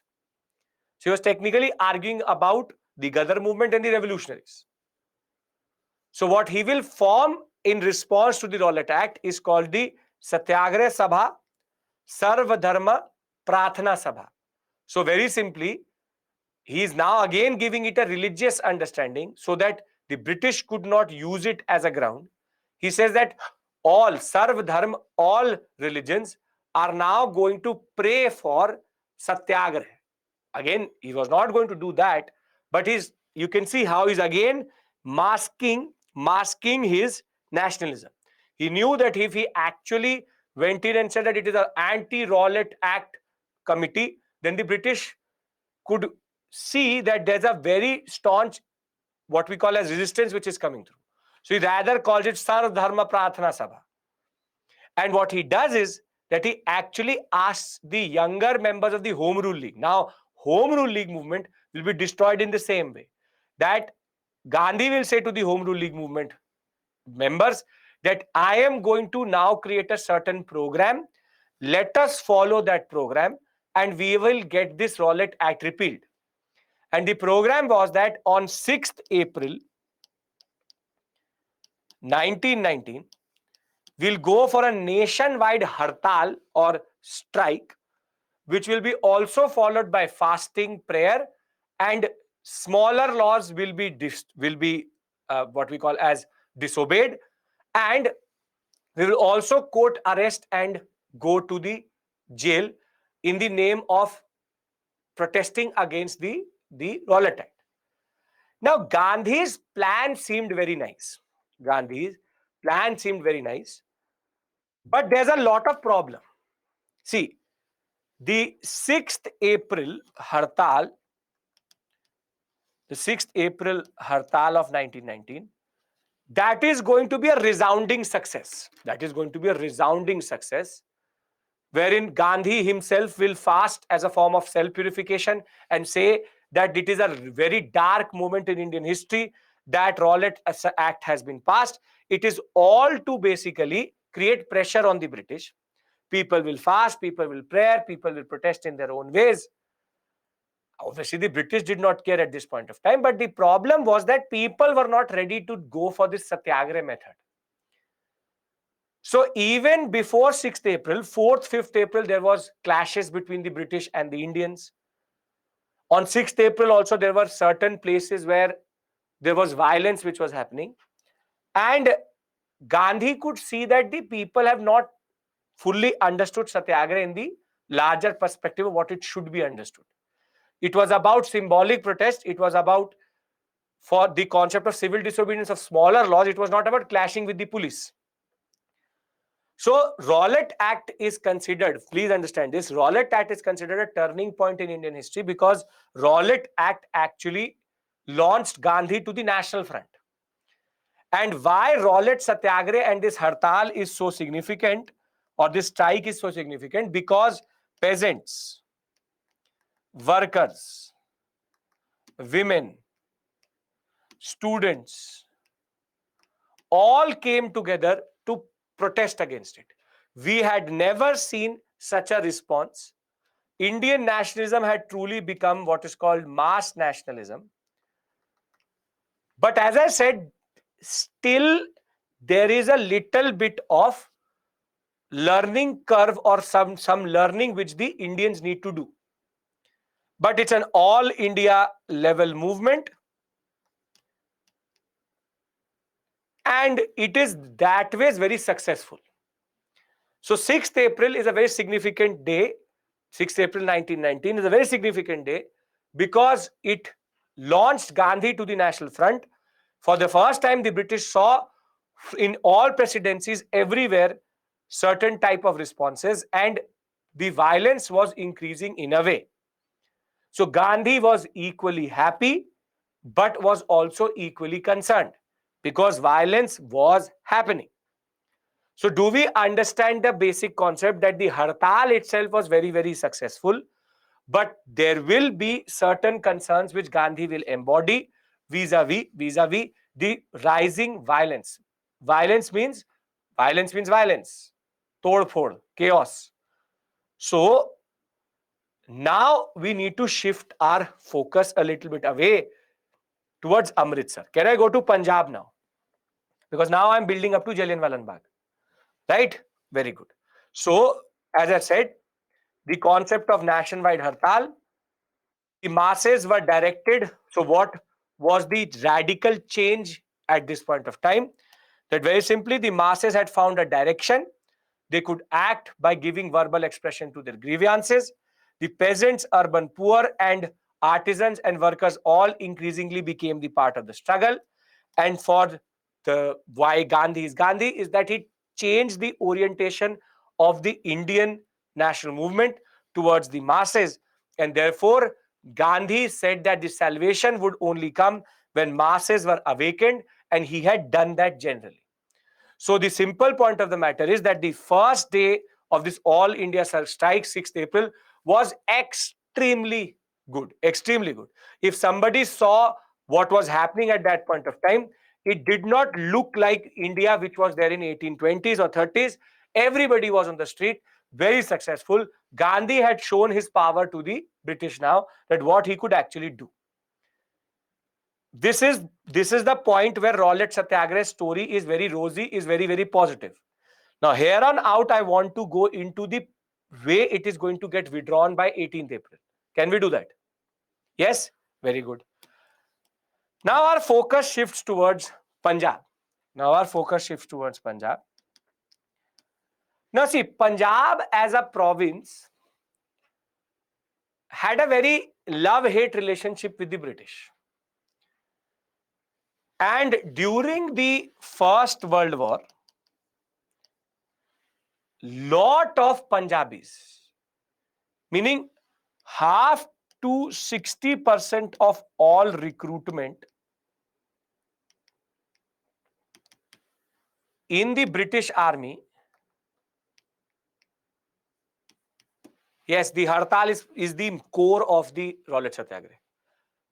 Half to 60% of all recruitment in the British Army was from Punjab itself. So Punjab contributed into the First World War very significantly. Generations were lost also in this war. In the First World War, the casualty was close to 3 crore people. And in those 3 crore, there were significant Indian casualties also. So the Punjab province in that regard had contributed immensely to the British war effort. And what Punjab expected was that after the war, they would get some concessions. You helped the British so much, so you would accept something good, that we will be rewarded for our valor, for our bravery. But what did the British give them? They gave them Rowlatt Act. Now imagine the feeling in that area. You were promised an iPhone and you are given a Micromax ka phone. Imagine. I'm trying to instill that feeling. You are told by your mother that you will get matar paneer. And when you sit on the table, you see Karela. This is the level of betrayal which the Punjabis have at this point of time.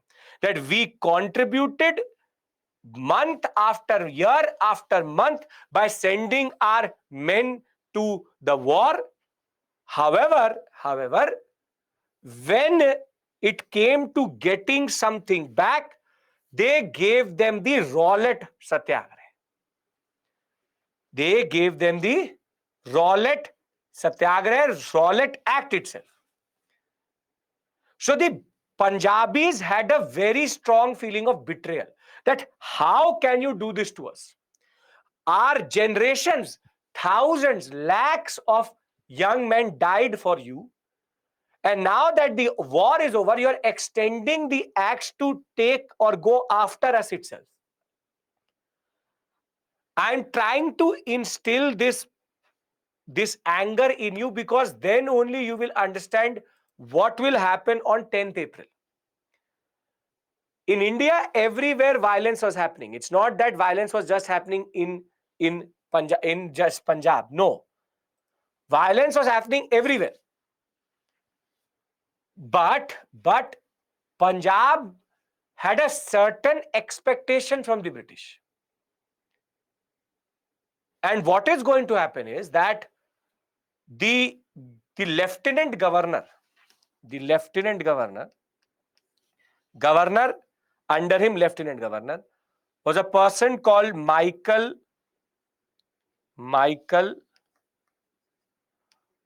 O'Dwyer. Remember, his name is not Dyer, but O'Dwyer. Dyer is a military general. He is a governor. So the lieutenant governor of Punjab, Michael O'Dwyer, he is considered as it is very, very brutal. He used to ask the Air Force to shoot on the people so as to disperse them. That was the level of apathy. That was the level of indifference which O'Dwyer had towards Indians and generally Punjab. So Punjab has this feeling which you and me can never understand, but we can emulate, that they had contributed immensely to the First World War, but they did not get anything out of it. So on 9th April, two very important members of the INC and the Punjab leadership, Saifuddin Kichlev, Dr. Saifuddin Kichlev and Dr. Satyapal,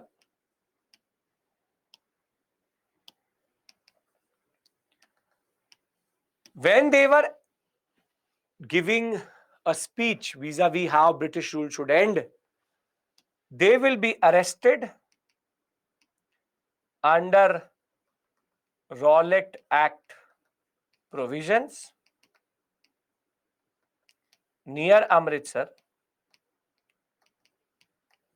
and they will be taken to unknown locations. They'll be taken to unknown locations. Now the people will lose it.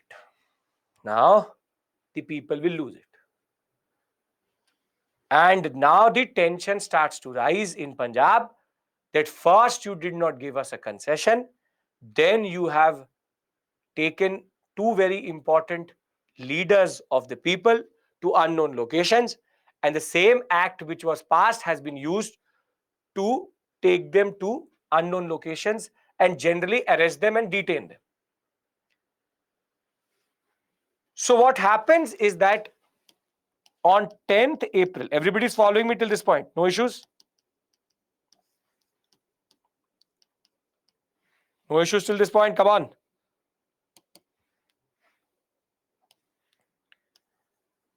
On 10th April, Amritsar, there will be unprecedented level of violence which will happen. Yes, they are INC members. There will be unprecedented level of violence. Unprecedented in the sense that the police and the people will clash. All the anger of the First World War is going to come out. European banks will be burnt. The European banks, the furniture will be taken out and made into a bonfire. 6 bank officials, Britishers, were thrown into the fire itself. Wherever a Britisher could be seen, he was beaten up. Close to 9 to 10 Europeans were dead. And there was a nun of the missionary, her name Marcella Sherwood.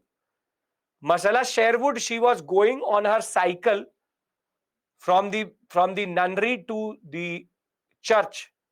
She will be picked up by the protesters, literally beaten up and left in front of the church. So the level of violence which was done on 10th April was unprecedented and never known in Indian history. 1857 was something, but here the frustration came out. And as soon as 10th April happens, now O'Dwyer, she's a woman, yes. O'Dwyer is now going to lose his mind. So please understand one thing, that what is going to happen on 13th April is not random. 13th April, Jallianwala Bagh was a revenge for what happened on 10th April. Please remember this point very, very clearly and keep it close to your heart, because that is going to explain a lot of what is going to happen on 13th. 10th April, literal violence which Gandhi will condemn, but nobody cares. The simple point of the matter is Amritsar was burning, and it will burn at a level that no one really understood or had even predicted. So do we understand the reasons for Amritsar violence on 10th April? And very simply, the concept of the anger of the Punjabis coming out that day. We do? Very good. Now what O'Dwyer does, now listen to me. What I'm telling you right now is not written in books, is not given in any book randomly. It's my own research after going through what is called the Hunter Commission. Hunter Commission is the report which was published after the Jallianwala Bagh and tells you what happened during this period. Now, a very significant thing happens on 11th April. And 11th April, O'Dwyer calls the general,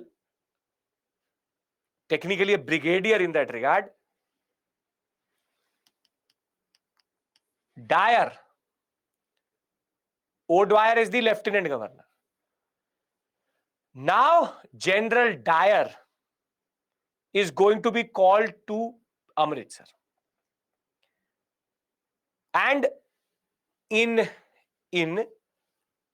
official terms, it is called martial law will be proclaimed. Martial, you would have heard this concept. Martial law will be proclaimed. What is martial law?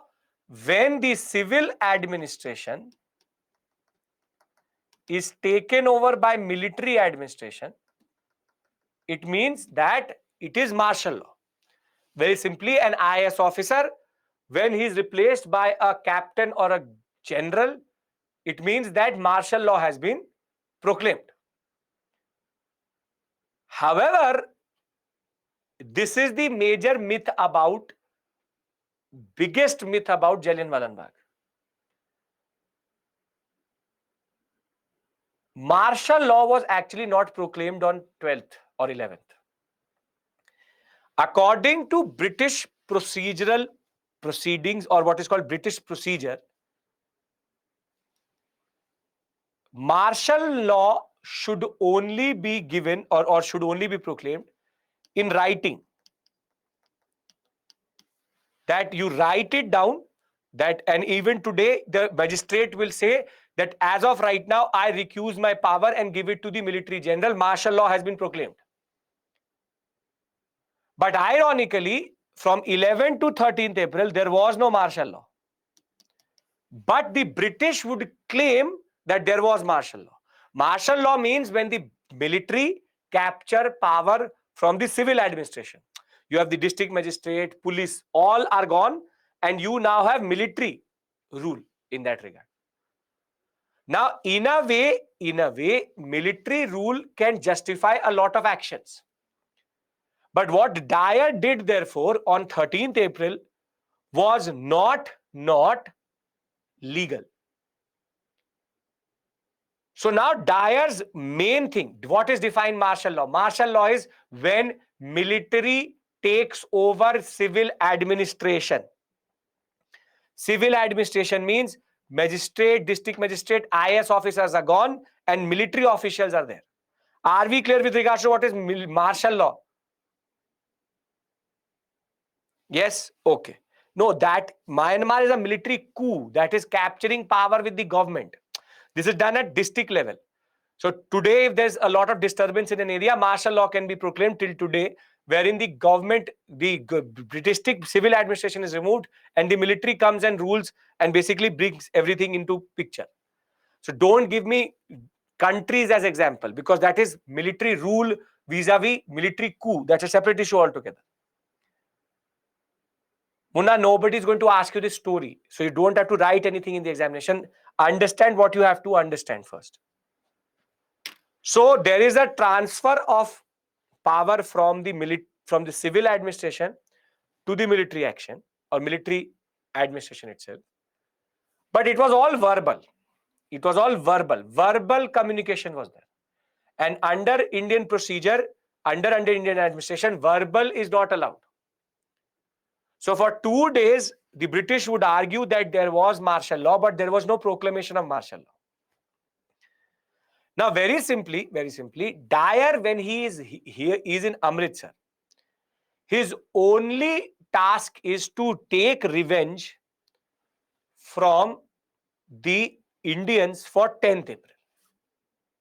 So Dyer is going to wait very patiently for 13th April, because 13th April was Baisakhi. So again, repeating myself, 9th April, Saifuddin Kichlev and Satyapal are arrested. 10th April, a lot of violence is going to happen. 10th April, that will happen. 11th April, so-called martial law will be proclaimed under Dyer. And now Dyer is waiting for an opportunity. Are we clear to this point? Okay. Now, on 13th April, you have the Golden Temple. Now, next to Baisakhi is a festival. The Golden Temple is here. Next to the Golden Temple, 4-5 blocks, if you go forward, there's a Bagh. And that Bagh is called Jallianwala Bagh. Now, the problem of Jallianwala Bagh is that it's a very congested park, in the sense there's only one direction in which there is entry and exit. So you can enter only from one side. You can't run anywhere else. And there is a well in the corner of that Bagh. Now, Baisakhi is a very important, what we call as festival for the Sikhs.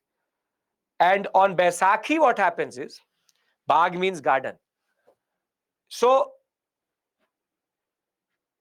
the people will first go to the Golden Temple. They will very simply give their prayers, and if it's a picnic spot, a lot of families will come and lie down in the Jallianwala Bagh.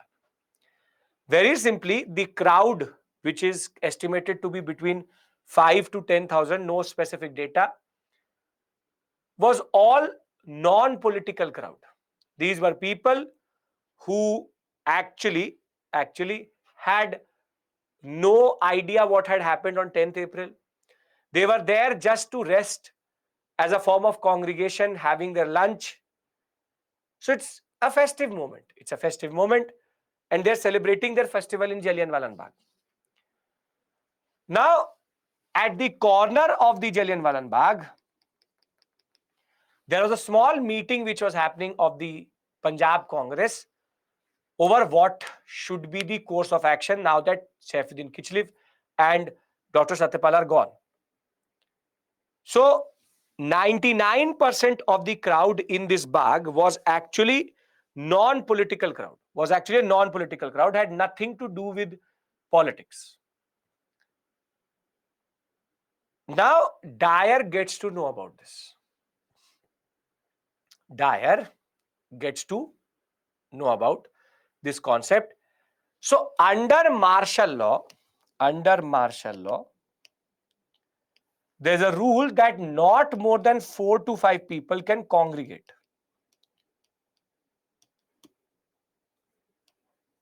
Cannot congregate, which is technically called curfew. If you would have heard it about quite a lot nowadays, it's called curfew. Under martial law, there is curfew that 4 to 5 people, not more than that, can congregate together. Now, there are close to 5 to 10,000 people in this Bagh. And now, Dyer gets to know that there is a congregation which has happened at Jallianwala Bagh. So, he has his opportunity. First thing which he does is that he is going to come in his trucks. And he will lock one of the gates of the Bagh. He will lock this gate. The exit point he will lock. Now, according to him, in his mind, he had pasted a small chit on the gate of Jallianwala Bagh on 12th that nobody can congregate here because 144 section has been put in, which is the concept of curfew. But you tell me that if there's a small chit on the gate, will anybody actually give attention to it? And as it is, if you put it in English, who will understand? So the people had no idea that curfew was in place. People had no idea that martial law was in place. And there was no announcement also. Now, this sadistic man, the first thing he will do is that first he will not announce anything. He will not say that please disperse, it is curfew, please disperse, it is martial law. No. He will very silently first ask his regiment to take 2 heavy machine guns. And he said that take these heavy machine guns into the Bagh. Unfortunately for him, fortunately for us, the heavy machine guns come on very big, what we call as tracks or very big carts. That cart could not enter. And in the report itself, it says that Dyer was utterly disappointed that he could not use his machine guns. Now, he will ask basically, regiment will be divided into 2 parts, and he will ask them to line up here, one standing and one sitting down. Without any warning, without any announcement, without anything, illegally, without martial law, he will ask them to shoot.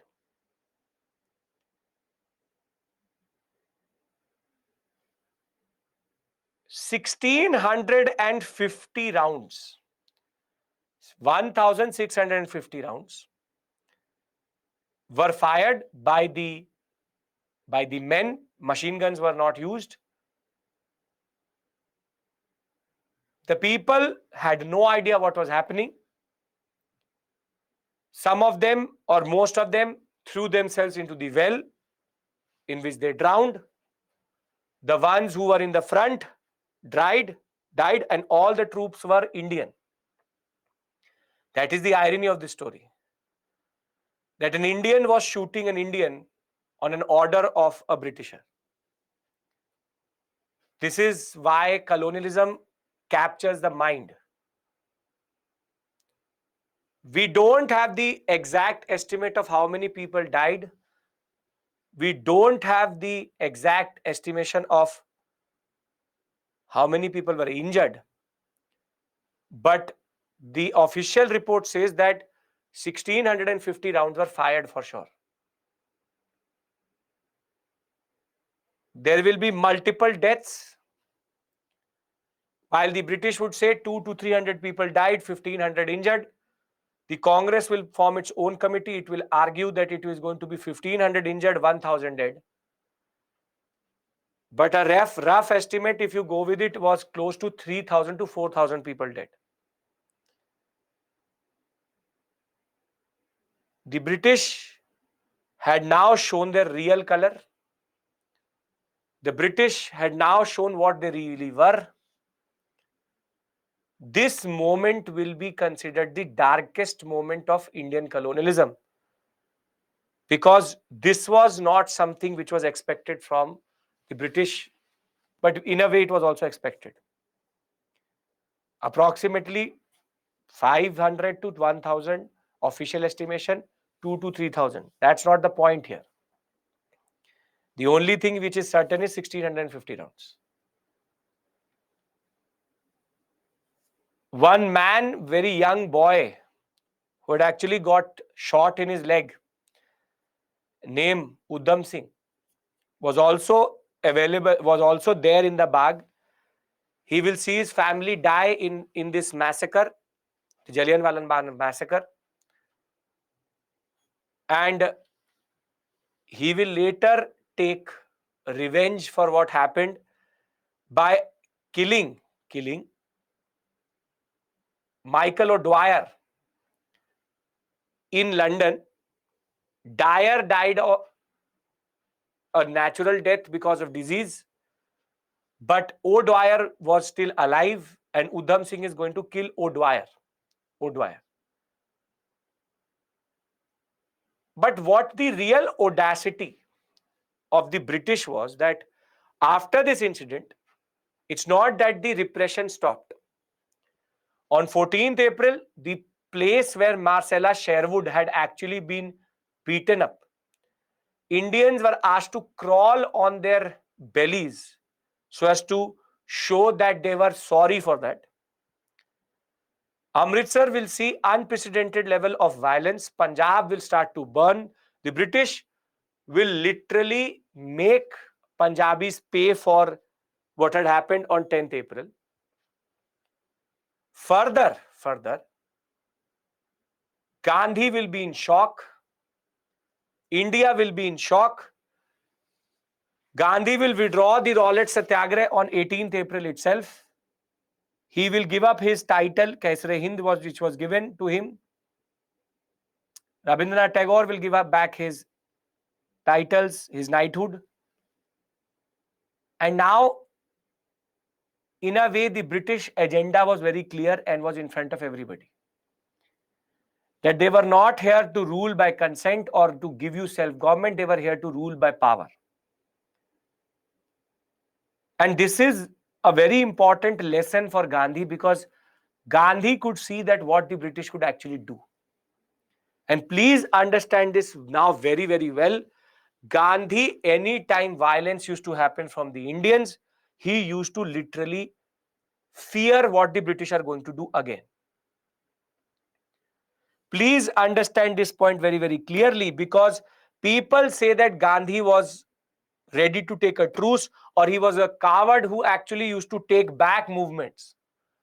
But Gandhi did it every time to make sure that no more Jallianwala Baghs happened. Because Jallianwala Bagh was that one moment in which it was clear that the British could do anything to get revenge back. And we can agree, I think, that violence was not the way India was ever going to get independence. That Gandhi understood that. If we fire one round, they will fire 50 rounds.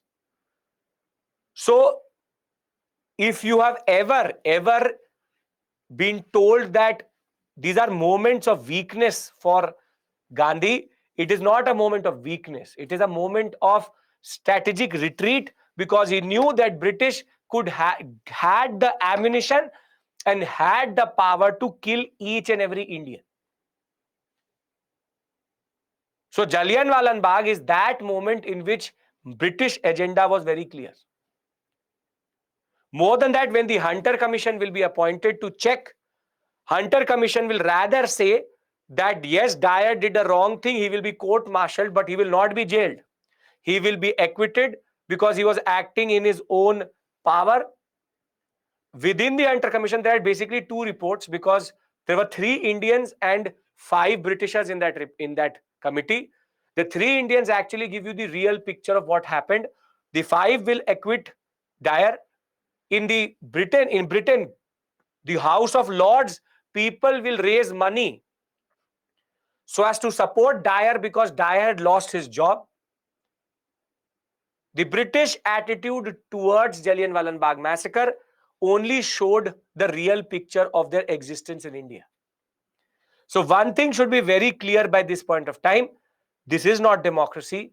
This is colonialism at its brutalist and ugliest.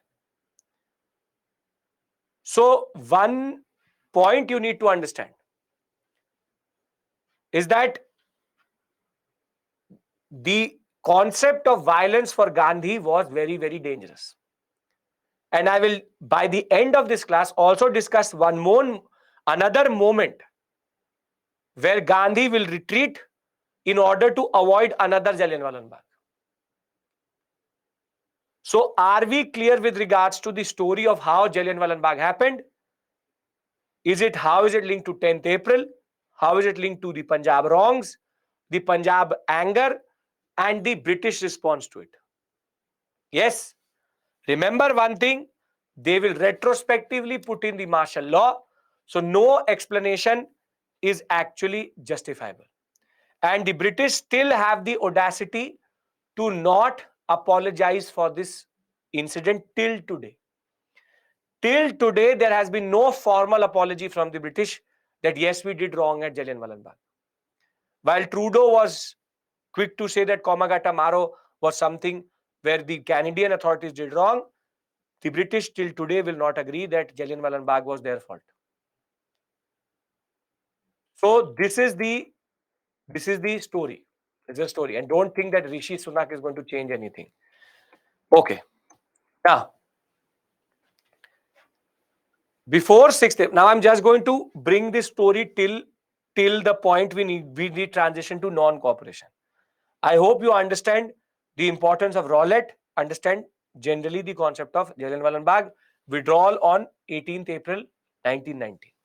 So on 6th April itself, mass scale resistance drew up, and you have large scale violence also, anti-British demonstrations in Calcutta, Bombay, and Delhi. However, in Punjab, the situation became even more explosive due to wartime repression, forcible recruitment, ravages of diseases. So the army was called upon to put in martial law there generally. Lieutenant Governor of Punjab, Sir Michael O'Dwyer, does not deserve this, sir. Michael O'Dwyer is said to have even used aircraft strafing against violent protesters. Strafing means that an aircraft fires from the air on the people to disperse them. Thereafter, Amritsar was one of the most affected by violence. In the beginning, there was no violence generally. Indians shut down their shops, normal trade, and every street was closed generally for the betrayal of the British. On 9th April, nationalist leaders Saifuddin Kichlev and Dr. Satyapal were arrested, and the Britishers will use the Rowlatt Act to remove them from the picture itself. This caused resentment amongst the Indian protesters who had come out on 10th April to show their solidarity with their leaders. This soon turned very violent and the police resorted to firing on the protesters itself. Tensions ran high. Close to 5 Englishmen were reportedly killed. Marcella Sherwood, an English missionary, was going on a bicycle and she will be beaten up. Troops were sent immediately to quench the disturbances. General Dyer was a senior British officer who had come to restore law and order in Amritsar via the martial law itself. By then, the city had already turned into calm and the protesters had become more or less very peaceful. Dyer, however, issued a proclamation on 13th April, Baisakhi Day, forbidding people from leaving the city without a pass and from organizing demonstrations, assembling in group more than 3. Thereafter, on Baisakhi Day, a large crowd of people, mostly from neighboring villages, unaware of the prohibiting orders, gathered in Jallianwala Bagh, a popular place of public events in the Baisakhi festival. Local leaders had called for a protest at this venue. Close to 20,000 people were there, but most of them non-political. Meanwhile, the meeting had gone very, very peaceful. 2 resolutions were also passed in the corner against the Rowlatt Act and condemning the April 10th violence itself. Dyer arrived at the scene with his men. The troops will surround this Bagh and he will block all exit points and open fire on an unarmed crowd. No warning was issued, no instructions were given. An unarmed gathering of men, women was fired upon, which they tried to flee, but they could not because the exit was closed. According to British estimates, 379 were identified dead, 1,100 were wounded. According to the INC, 1,500 were injured, 1,000 were killed.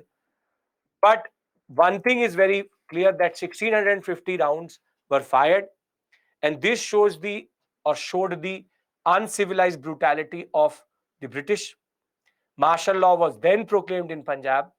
Public flogging means torture and humiliation was perpetuated.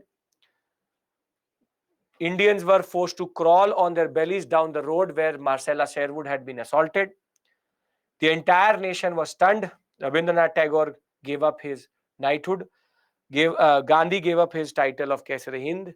And therefore, on 18th April, he will, in shock, withdraw the movement itself.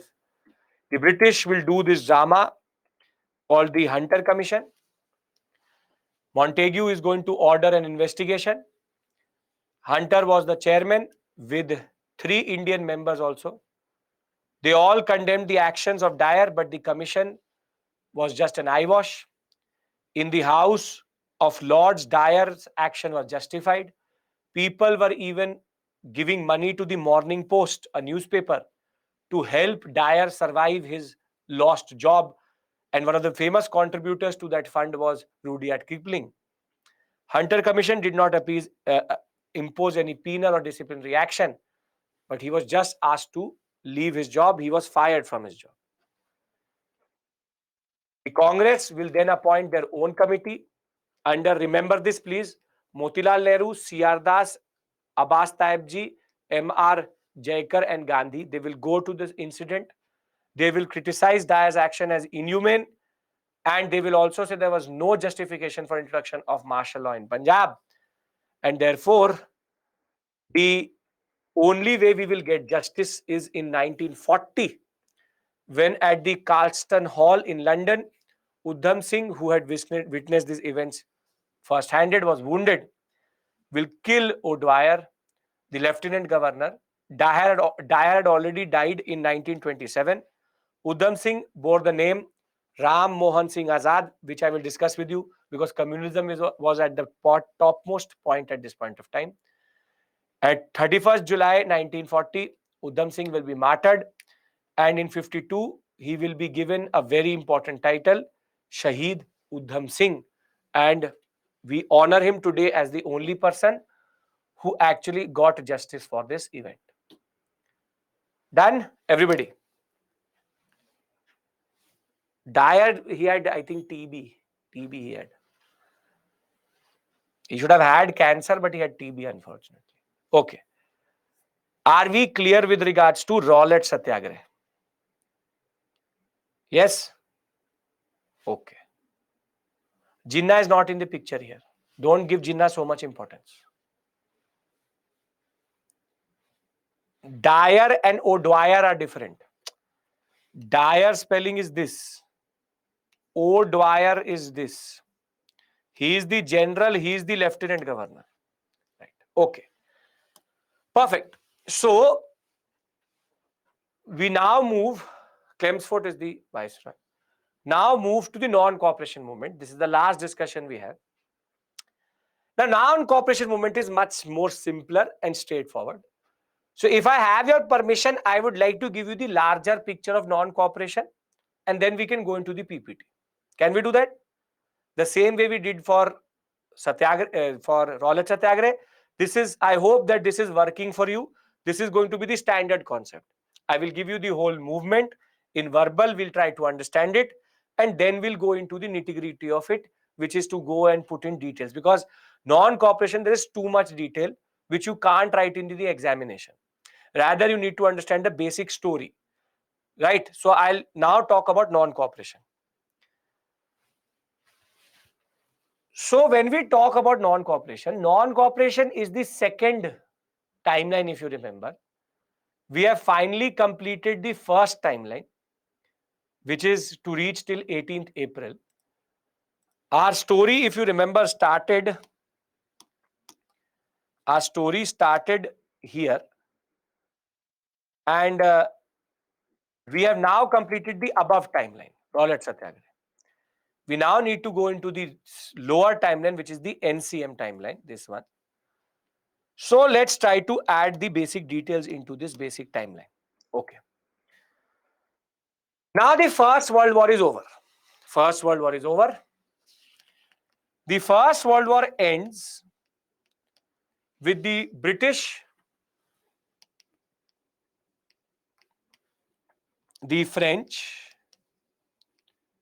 the Russians,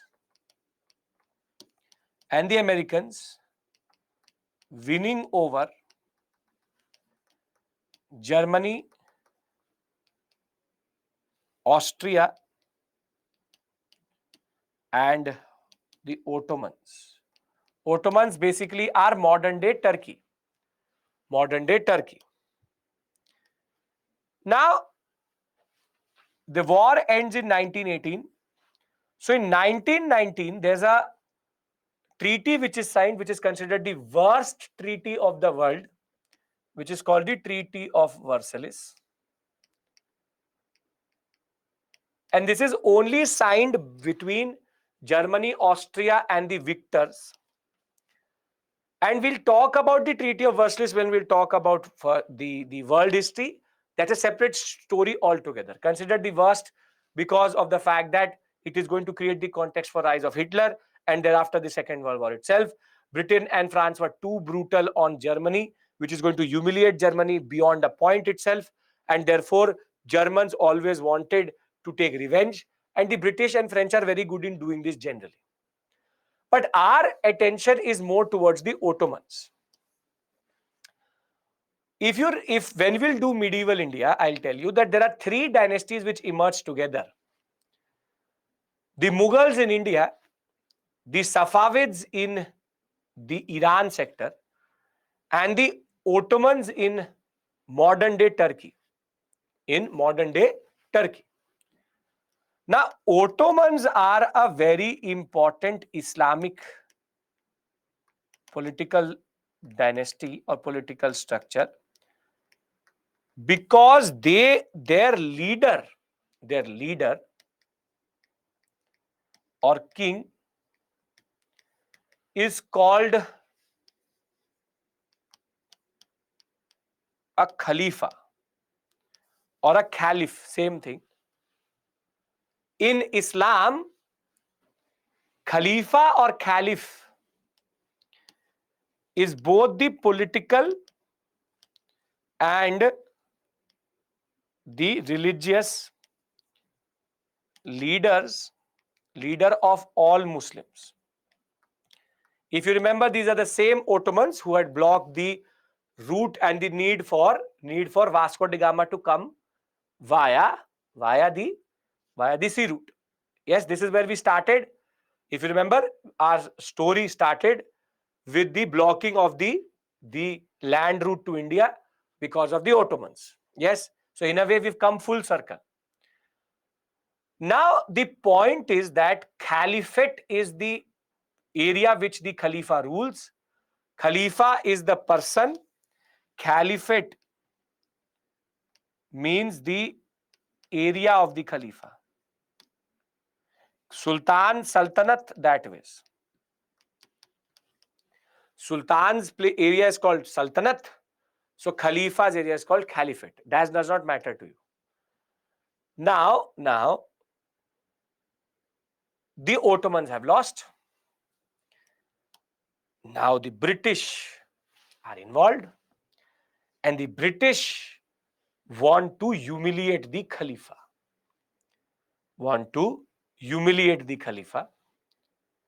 They had not signed a treaty in 1919, but a treaty was coming in 1920, which will later be called the Treaty of Sevres. Will happen in the city of Sevres. So it's called the Treaty of Sevres. But the Ottomans, Ottoman Turks as they're called technically, they're Turkish in origin, Islamic dynasty.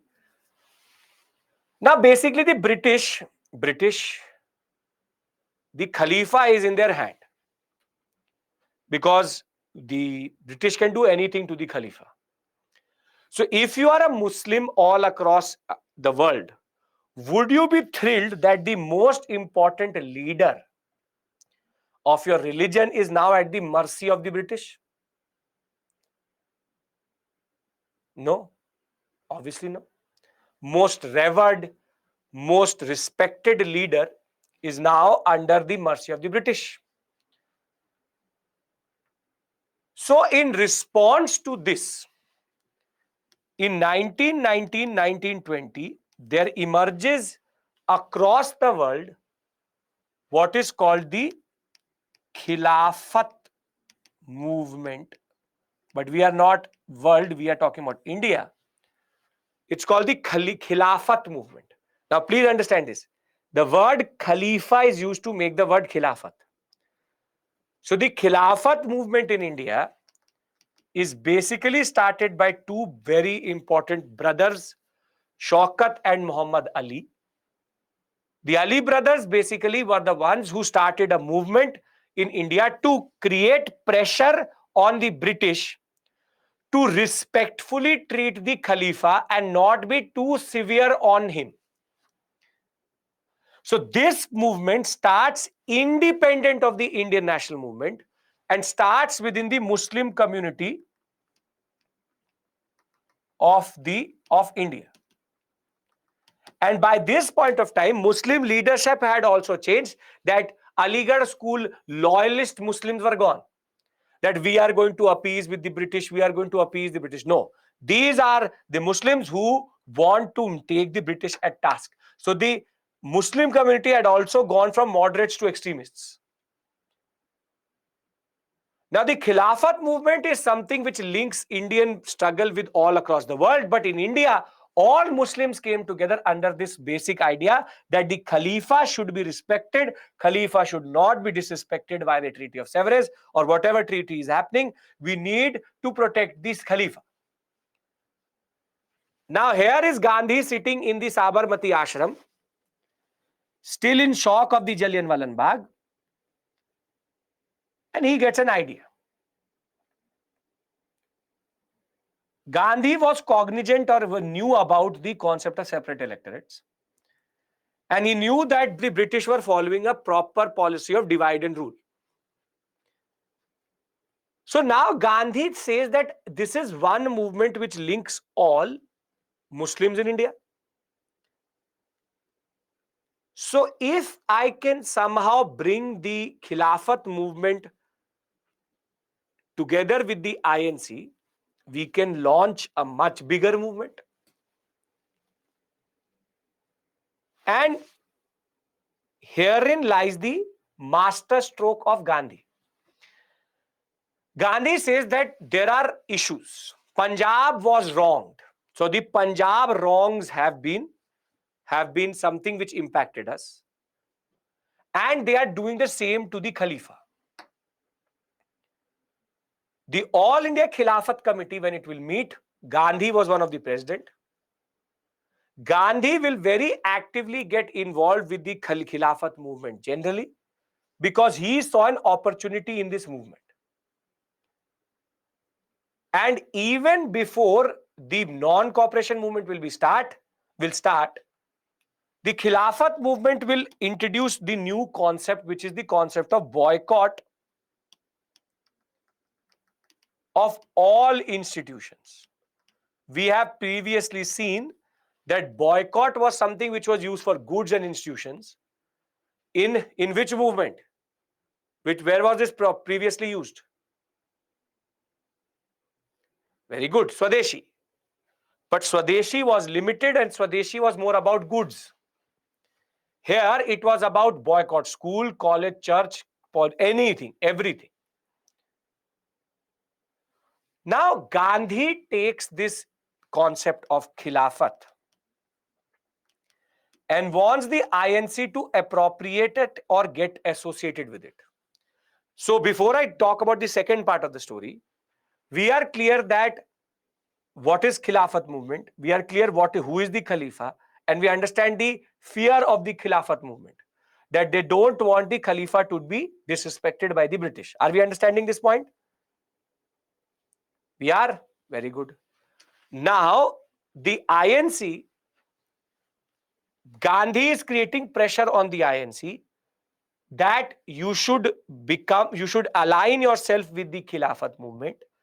And between January of 1920 to August of 1920, there will be a proper movement which Gandhi will try to push, that let's take this issue. Khilafat can be used to basically make the INC's movement bigger. We can launch a bigger movement which is non-cooperation. It was called non-cooperation and Khilafat movement. Sometimes also called Khilafat non-cooperation movement. Simple point was Gandhi was creating pressure on the INC to go for another mass movement.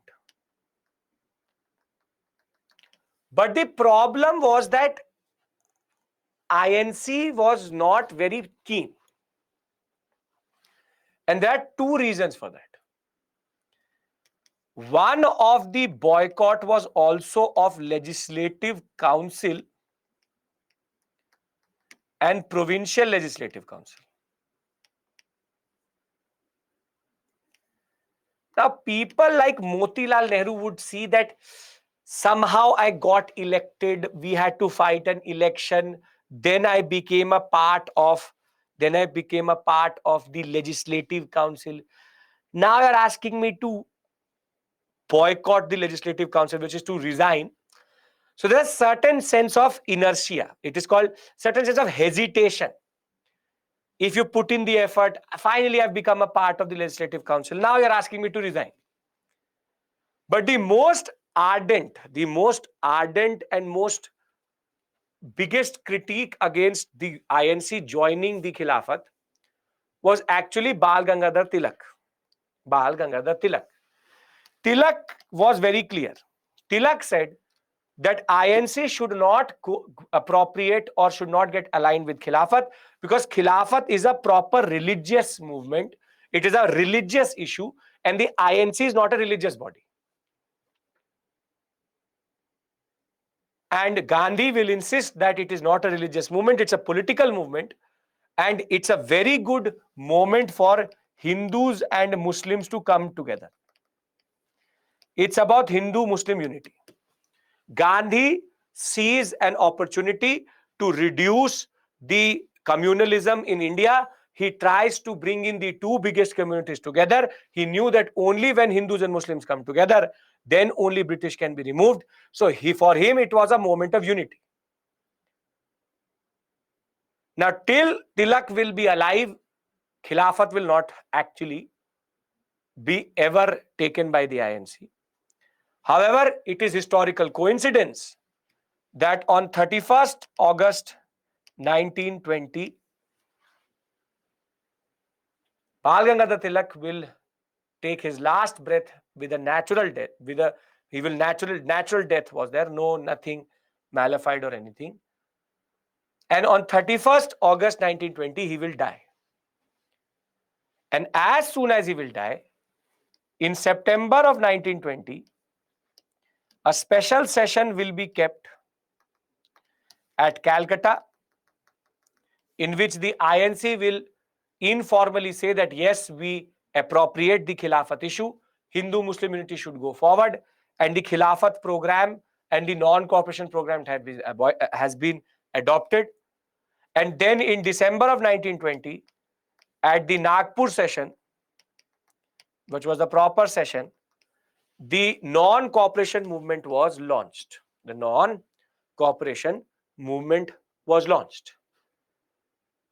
Nagpur session is equally important because the INC also changed itself, wherein certain changes were brought in. Now the INC acted like an all India body all year long because they created a three-tiered structure. The Congress Working Committee at the center, which will then coordinate with the provincial committees, and at the lowest level, the ward committees, so as to create a basic, what we call as sense of everybody coming together and Congress becoming more organized. More than that, they will also reduce their membership fee, which used to be ₹1, ₹1, but it was reduced to 10 annas, which was ₹1 was very expensive that way. And NCM will be launched. So non-cooperation movement only went ahead once Tilak was dead. Now, NCM, the basic features are not very different from Swadeshi in a way. Because if you look at the non-cooperation program, I'll show it to you. The non-cooperation program is very similar to what we previously seen, which is boycott of government schools and colleges, boycott of law courts and justice through panchayats. This was where Motilal Nehru was not very happy. C.R. Das was not very happy. Further, boycott of foreign cloth, khadi, and renunciation of government honors and titles. And what Gandhi argued was that if we are going to do this program, the next stage is going to be civil disobedience. And we'll go for another movement where no rent campaign, government service, everything will be paid. Everything will be, we will go for another new movement itself. So basically, the non-cooperation movement as of right now, very simply, is using two very important concepts. First is that it is using the Lucknow Pact, under which Jinnah was ready to cooperate with the Congress. The Muslim League and the Congress are together. Second, it is using the Khilafat movement to bring in Hindus and Muslims together.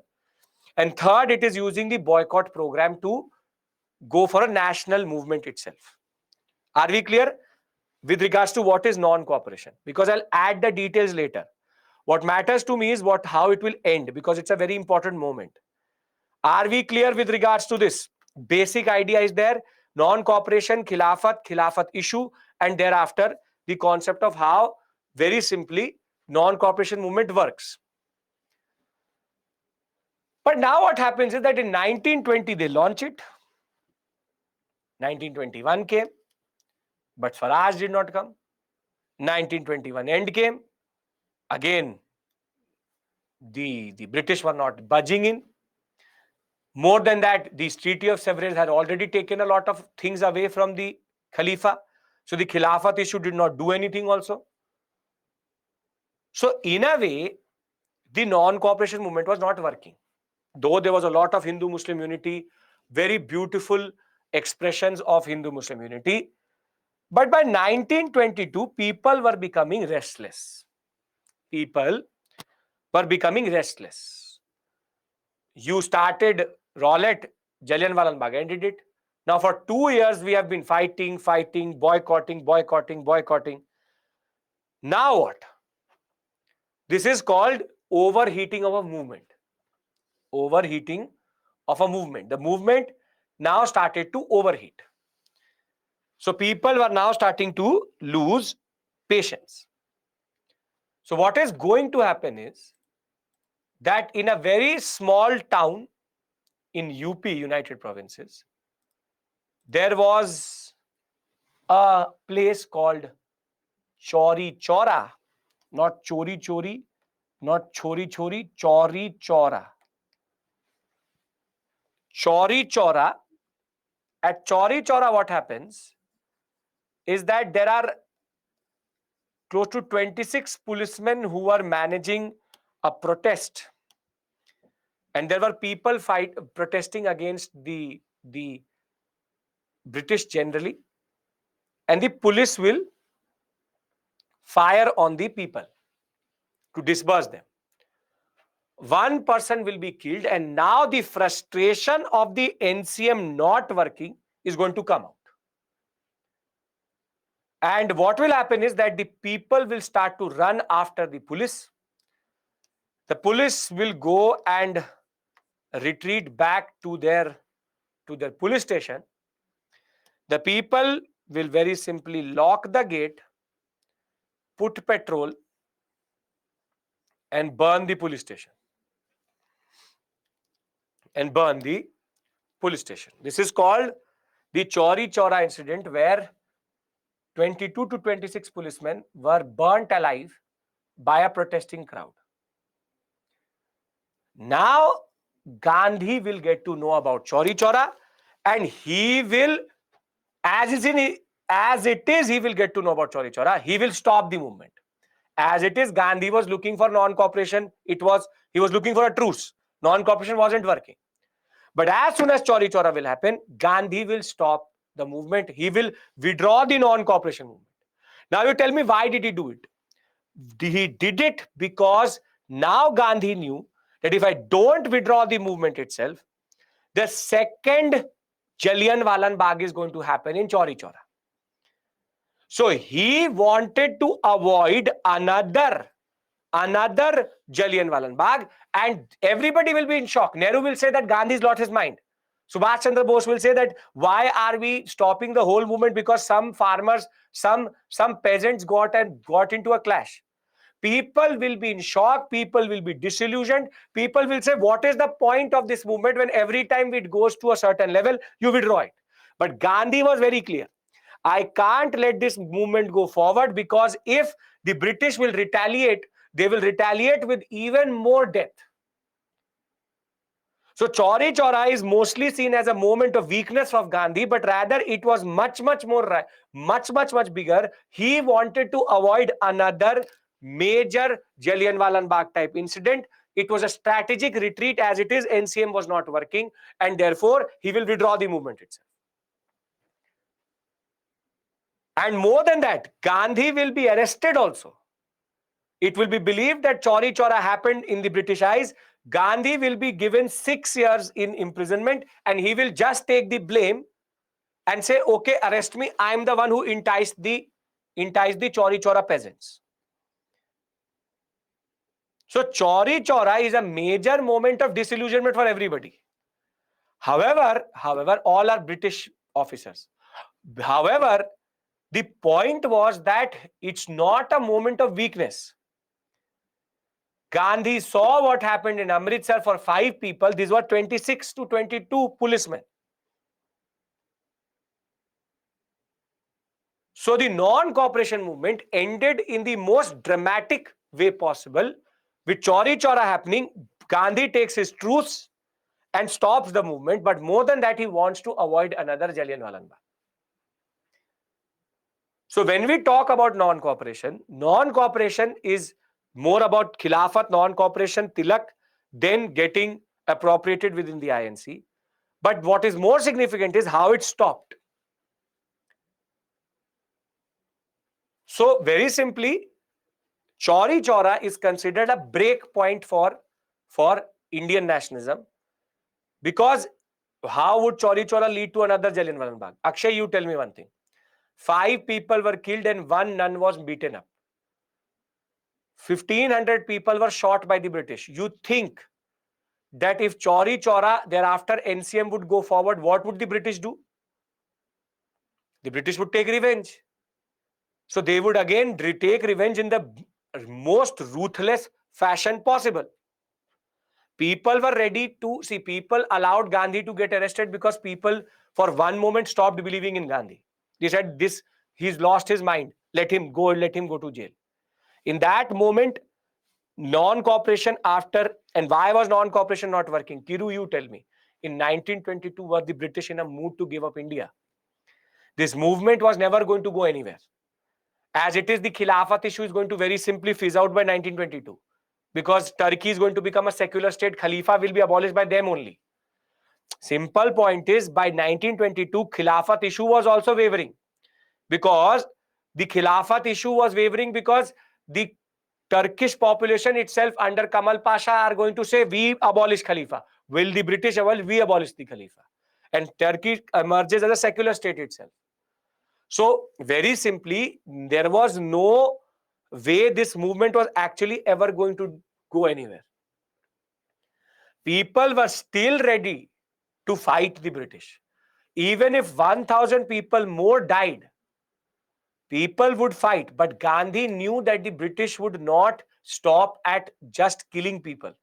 This would escalate to a point where there was no coming back itself. So as much as you can love, hate, or not like what he did, his basic logic is violence is unacceptable, strategic truce, and the concept of second Jallianwala Bagh. Clear, everybody? Can we just read this out? Because you will see there's a lot of detail in the story which you can't write it itself. Okay, perfect. If we got Azadi in 1922, would Gandhiji withdraw the movement? Well, hypothetically, if we got it in 1857, there was no need for Gandhi only. So that way, so hindsight 2020, anything. Yes, if we got 22, he would not. But Gandhi knew that he was. Gandhi knew very well that no independence was going to be given. It was about training the people. It was about the Satyagraha method. In a way, Satyagraha never worked on the British in the all India level. I already told you. First Satyagraha, all at Satyagraha, Jallianwala Bagh. Second Satyagraha, non-cooperation. Then Chauri Chora. This is going to be the standard story. Satyagraha is never going to outrightly work. Only when the British were too weak, then only they left India. We will talk about that. Okay. Can we just consolidate everything? Yes, we can. Government of India Act 1919, ill-conceived scheme of hierarchy, failed to satisfy anybody. Jallianwala Bagh had already happened. Economic hardship of the war, inflation, unemployment. War is always followed by economic hardship. A lot of unemployment, inflation, people are reeling. Now, Lucknow Pact had already happened. Lucknow Pact had already happened. Rowlatt Act had brought together Hindu, Muslims, everybody together. More than that, the radicalism of the Muslims had also changed because they had stopped believing in the British. So you have new radical Muslim nationalists, for example, Muhammad Ali, Azad, Hakim Ajmal Khan, Hassan Imam. All of them had now come out of that conservative Aligarh type of loyalism. And now these younger elements wanted to express their anti-imperialistic sentiment in much more sense in that regard. Further, the Khilafat issue now became the epicenter of Muslim politics in India, wherein the word Khilafat is an institution, or the word Khilafat is used from the institution or the office of Khalifa. Khalifa, or the Caliph of Turkey, was regarded as a spiritual and political head of Muslims. First World War, Turkey will lose along with Germany. The victory will mean that there was a humiliating treaty for Germany, and such treaty was being planned for Turkey also. And the concept was that Khalifa would be removed and Turkey would be dismembered, which is to be destroyed or divided. Now, the demand for Khilafat, or the demand for Khalifa being protected, which is called the Khilafat movement, was started to the Khilafat committee, which was started in India by Shaukat Ali and Muhammad Ali, the Ali brothers. Khalifa must retain, and this is the demands. This is the demands that the Khalifa must retain control over Muslim sacred spaces. He should be given sufficient territory to defend himself. The Arabia, Saudi, Syria, Iraq, Palestine area must remain under his sovereignty. And Azad, Ajmal Khan, and what is called Hasrat Mohani all work together with Ali brothers over this issue. Now, very simply, Gandhi will see an opportunity once they will start a movement. So, in November of 1919 itself, All India Khilafat Conference was held in Delhi, and they asked for boycott of British goods. They spelled out that if no peace terms were favorable, they would go for further no cooperation. Gandhi, the president of All India Khilafat Conference, saw a possibility of mass and united non-cooperation. Herein lies the struggle between Gandhi and Tilak in a way. Congress supported the Khilafat movement but did not want to unite under this issue. Tilak said that it was a religious issue, should not be taken. Further, the boycott of council was not supported by leaders like C.R. Das and others like Motilal Nehru, who said that we've already put in so much effort to win the election, and therefore another election was coming in November of 1920. Gandhi, however, got approval for all of these issues. Muslim League was also ready to support the Congress over this issue generally. But it was Tilak who was not allowing this to happen. So in February of 1920, a joint Hindu-Muslim delegation will be sent to the Viceroy. However, that will fail. Gandhi will say that I bring in the concept of Punjab wrongs and constitutional advance into one concept of Khilafat question, and I would like to launch a movement of non-cooperation which would satisfy both the terms of the Hindus and the Muslims. And if the Treaty of Sevres is not good, I will launch a non-cooperation generally to satisfy the demands of the Indian Muslims. Now, in May of 1920, Treaty of Sevres will completely destroy Turkey. In June, all party conference will be held at Allahabad, which will say that we should go for boycott of schools, colleges, and Gandhi was asked to lead that movement. However, again, till this point, Tilak was not agreeing. On 31st August, the Khilafat Committee started a campaign of non-cooperation, and that movement will be formally launched. And Tilak would already have taken his last breath on 1st August. At the special session in September, the Congress will give approval for a non-cooperation, and it will say that we bring in these two concepts, the Punjab wrongs, which is Jallianwala Bagh, and the Khilafat together, and only when Swaraj will be established, then only this movement will stop. Thereafter, they had now chosen this basic program, boycott everything.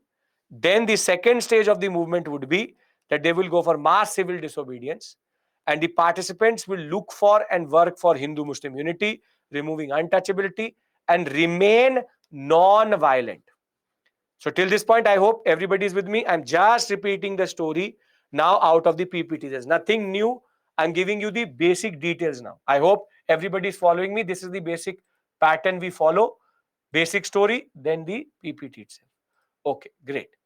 Now, now, now the movement is formally accepted and endorsed in the Nagpur session. Nagpur session is important because important changes were made within the Congress itself. For the first time, the Congress said that it is going to attain independence and self-government, not through just constitutional means, but from extra constitutional mass struggle. This is what Gandhi had now given them the concept that constitutional struggle will not give you Swaraj, rather extra constitutional mass movement is something very, very important. Thereafter, they also changed their structure.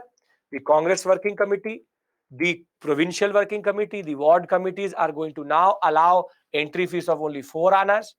And the Khilafat issue and the Punjab wrongs all are brought in together. And there will be an unprecedented surge in the energy, the enthusiasm.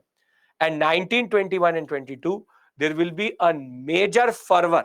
People will do anything and everything in that regard to make sure that the non-cooperation movement works.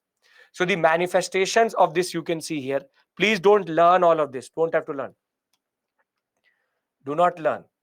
You just have to enjoy this story. That's it. So Jinnah, Besant, Kapadre, Pal all left Congress believing that this extra constitutional thing we cannot do. SN Banerjee is going to then find his own party, which is called Indian National Liberation Front, which is going to literally be useless thereafter. Gandhi declared that if non-cooperation was not implemented, if implemented completely within 1 year, Swaraj. You think that was possible? Swaraj, self-government, same thing. 1 year, he said that if non-cooperation fully implemented, 1 year, no. But he's still saying that so as to increase the enthusiasm. So many revolutionaries became a part of the Congress at this point of time. Ali brothers were touring India along with Gandhi. The Home Rule League was very actively involved with Gandhi and non-cooperation generally. Students left colleges, schools, and joined national schools and colleges. English education institutions were boycotted. There was new education institutions which were developed by Acharya Narendra Dev, C.R. Das, Lala Lajpat Rai, Zakir Hussain. Subhash Chandra Bose, S.C. Bose is Subhash Chandra Bose is going to become the principal of National College at Calcutta. He was also now emerging as a very important personality. English cloths were boycotted and imports fell by half. Khadi was hand spun. Khadi became the new symbol of protest and Indian unity. Picketing of shops happened. There were lawyers, all lawyers, for example, Motilal Nehru, Jawaharlal Nehru, Siad Das, Saifuddin Kichlev, who had now re-emerged after the Rowlatt Satyagrah, Vallabhbhai Patel, Asaf Ali, you have Rajendra Prasad, all will give up their legal practice. Social boycott will happen. Tilak Swaraj Fund was created. 1 crore rupees was collected for the non-cooperation. Very big amount that was. Congress volunteers now were emerging as parallel police. The Ali brothers gave a call for the Muslims to even resign from the army and from the services itself because it was unreligious to work within the British. Gandhi echoed the call that the committee should pass a resolution for the same.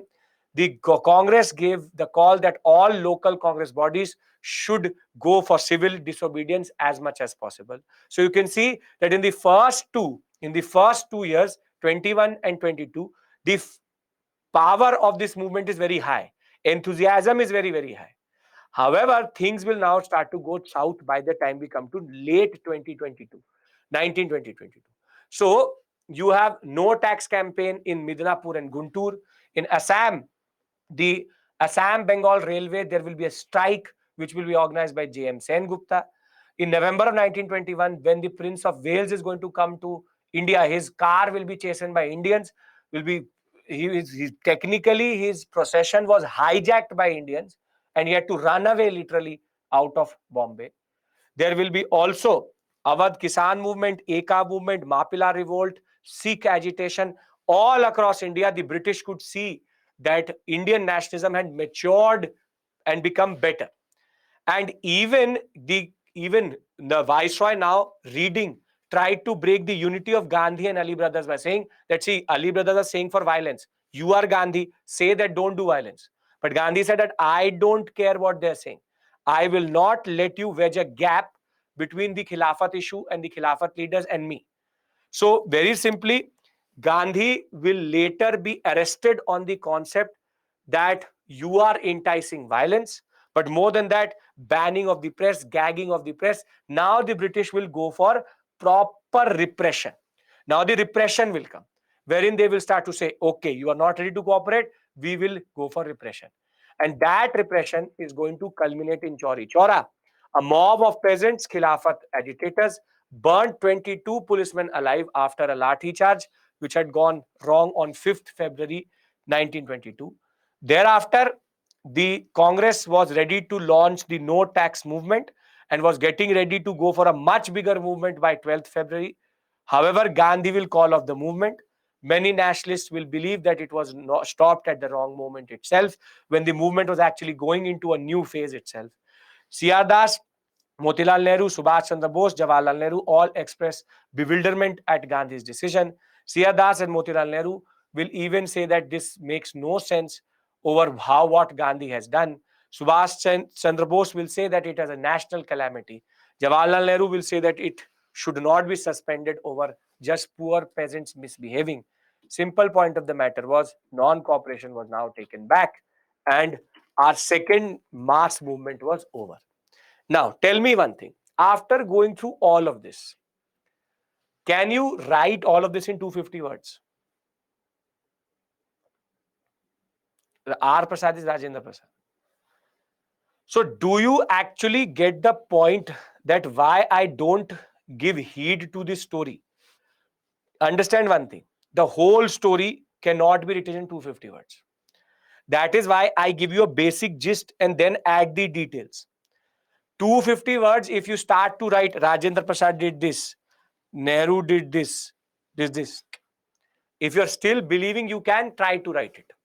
Give me all of this from this point. This, this, this in 250 words. Not possible itself. Along with the the non-cooperation program. It's not possible. Please understand this point. I'm not asking you, I'm telling you this. It's actually not possible. So can I just close everything for today, give you a summary of the three things we've done today, and then we meet tomorrow to go to Swaraj's No Changes, Bhagat Singh, Revolutionaries Part 2, Gandhi Irwin Pact, Simon Commission. Yes, I can do that. Everybody's followed me till this point. No issues. Okay. Yes, Ilma, that is the basic point. Course and stories are never asked in UPSC because they cannot be written in such less words. Rather, it is always the details which matter. It is the concepts which matter. Okay. So we started our class with the August Declaration. We started our class with the August Declaration, where we tried to understand the concept of how Montagu said that sedition is not equal to Swaraj. I will give you a question, Ranjan. You will see how you will write it. Thereafter, we discussed how Defense of India Act was already being used to stifle press freedom, nationalists in India. Then we talked about the Government of India Act 1919, three major structural changes, High Commission of India, thereafter bicameralism at center, hierarchy at provincial level, with addition of executive councillor at the provincial level. We also understood how legislative jurisdictional division came through. Thereafter, the Rowlatt Act was an extension of the Defense of India regulations, and how the Rowlatt Act created the first instance in which Gandhi could come to a nationalist level, to the national level, and launch a movement which was truly mass movement. We discussed the 6th April Hartal, which in turn was linked to the concept of all India Hartal with fasting prayer, very successful. However, Punjab was burning. On 9th April, Saifuddin Kichlev and Satyapal are going to be picked up under Rowlatt Act. 10th, there will be unprecedented violence. 13th, there will be retaliation from Dyer in the form of Jallianwala Bagh incident. 18th April, they will take it back. On the other hand, the 1919 year is going to be topped up with the Second World War ending in 1918, and thereafter the Khilafat issue brewing up by November of 1919, wherein the Khalifa should not be disrespected by the British. The Khilafat issue was seen as an opportunity by Gandhi to launch back-to-back movements, and therefore he will try to unite the INC under the concept of Khilafat, and the boycott program will be introduced. Now, very simply, for till Tilak is alive, that will not happen. Once that will happen, Calcutta session, Nagpur session, Congress is going to adopt the NCM. First 2 years, NCM is going to work very well, wherein there will be boycott, there will be this, that, national education. Everybody is going to do very well. But by 1922, the whole movement was becoming impatient. Gandhi had said that Swaraj is going to come in 1 year. Chauri Chaura is going to happen. In order to avoid a second Jallianwala Bagh, he is going to withdraw the movement and get arrested in that regard. Clear, everybody? This is the basic story I've given you till today. Yes? Now, one of you asked me that how do you ask a question, or what type of question can come from non-cooperation? I'll give you that type of question and then you can leave for today. See, non-cooperation, the only slide which actually matters to you is this one. This is the only slide which matters to you. Very, very important, because this tells you the non-cooperation program. But rather, I'll give you a question. Let's see if you can answer it and then you can leave. See, if I give you a question like this, that the non-cooperation program or movement represented Hindu Muslim unity and features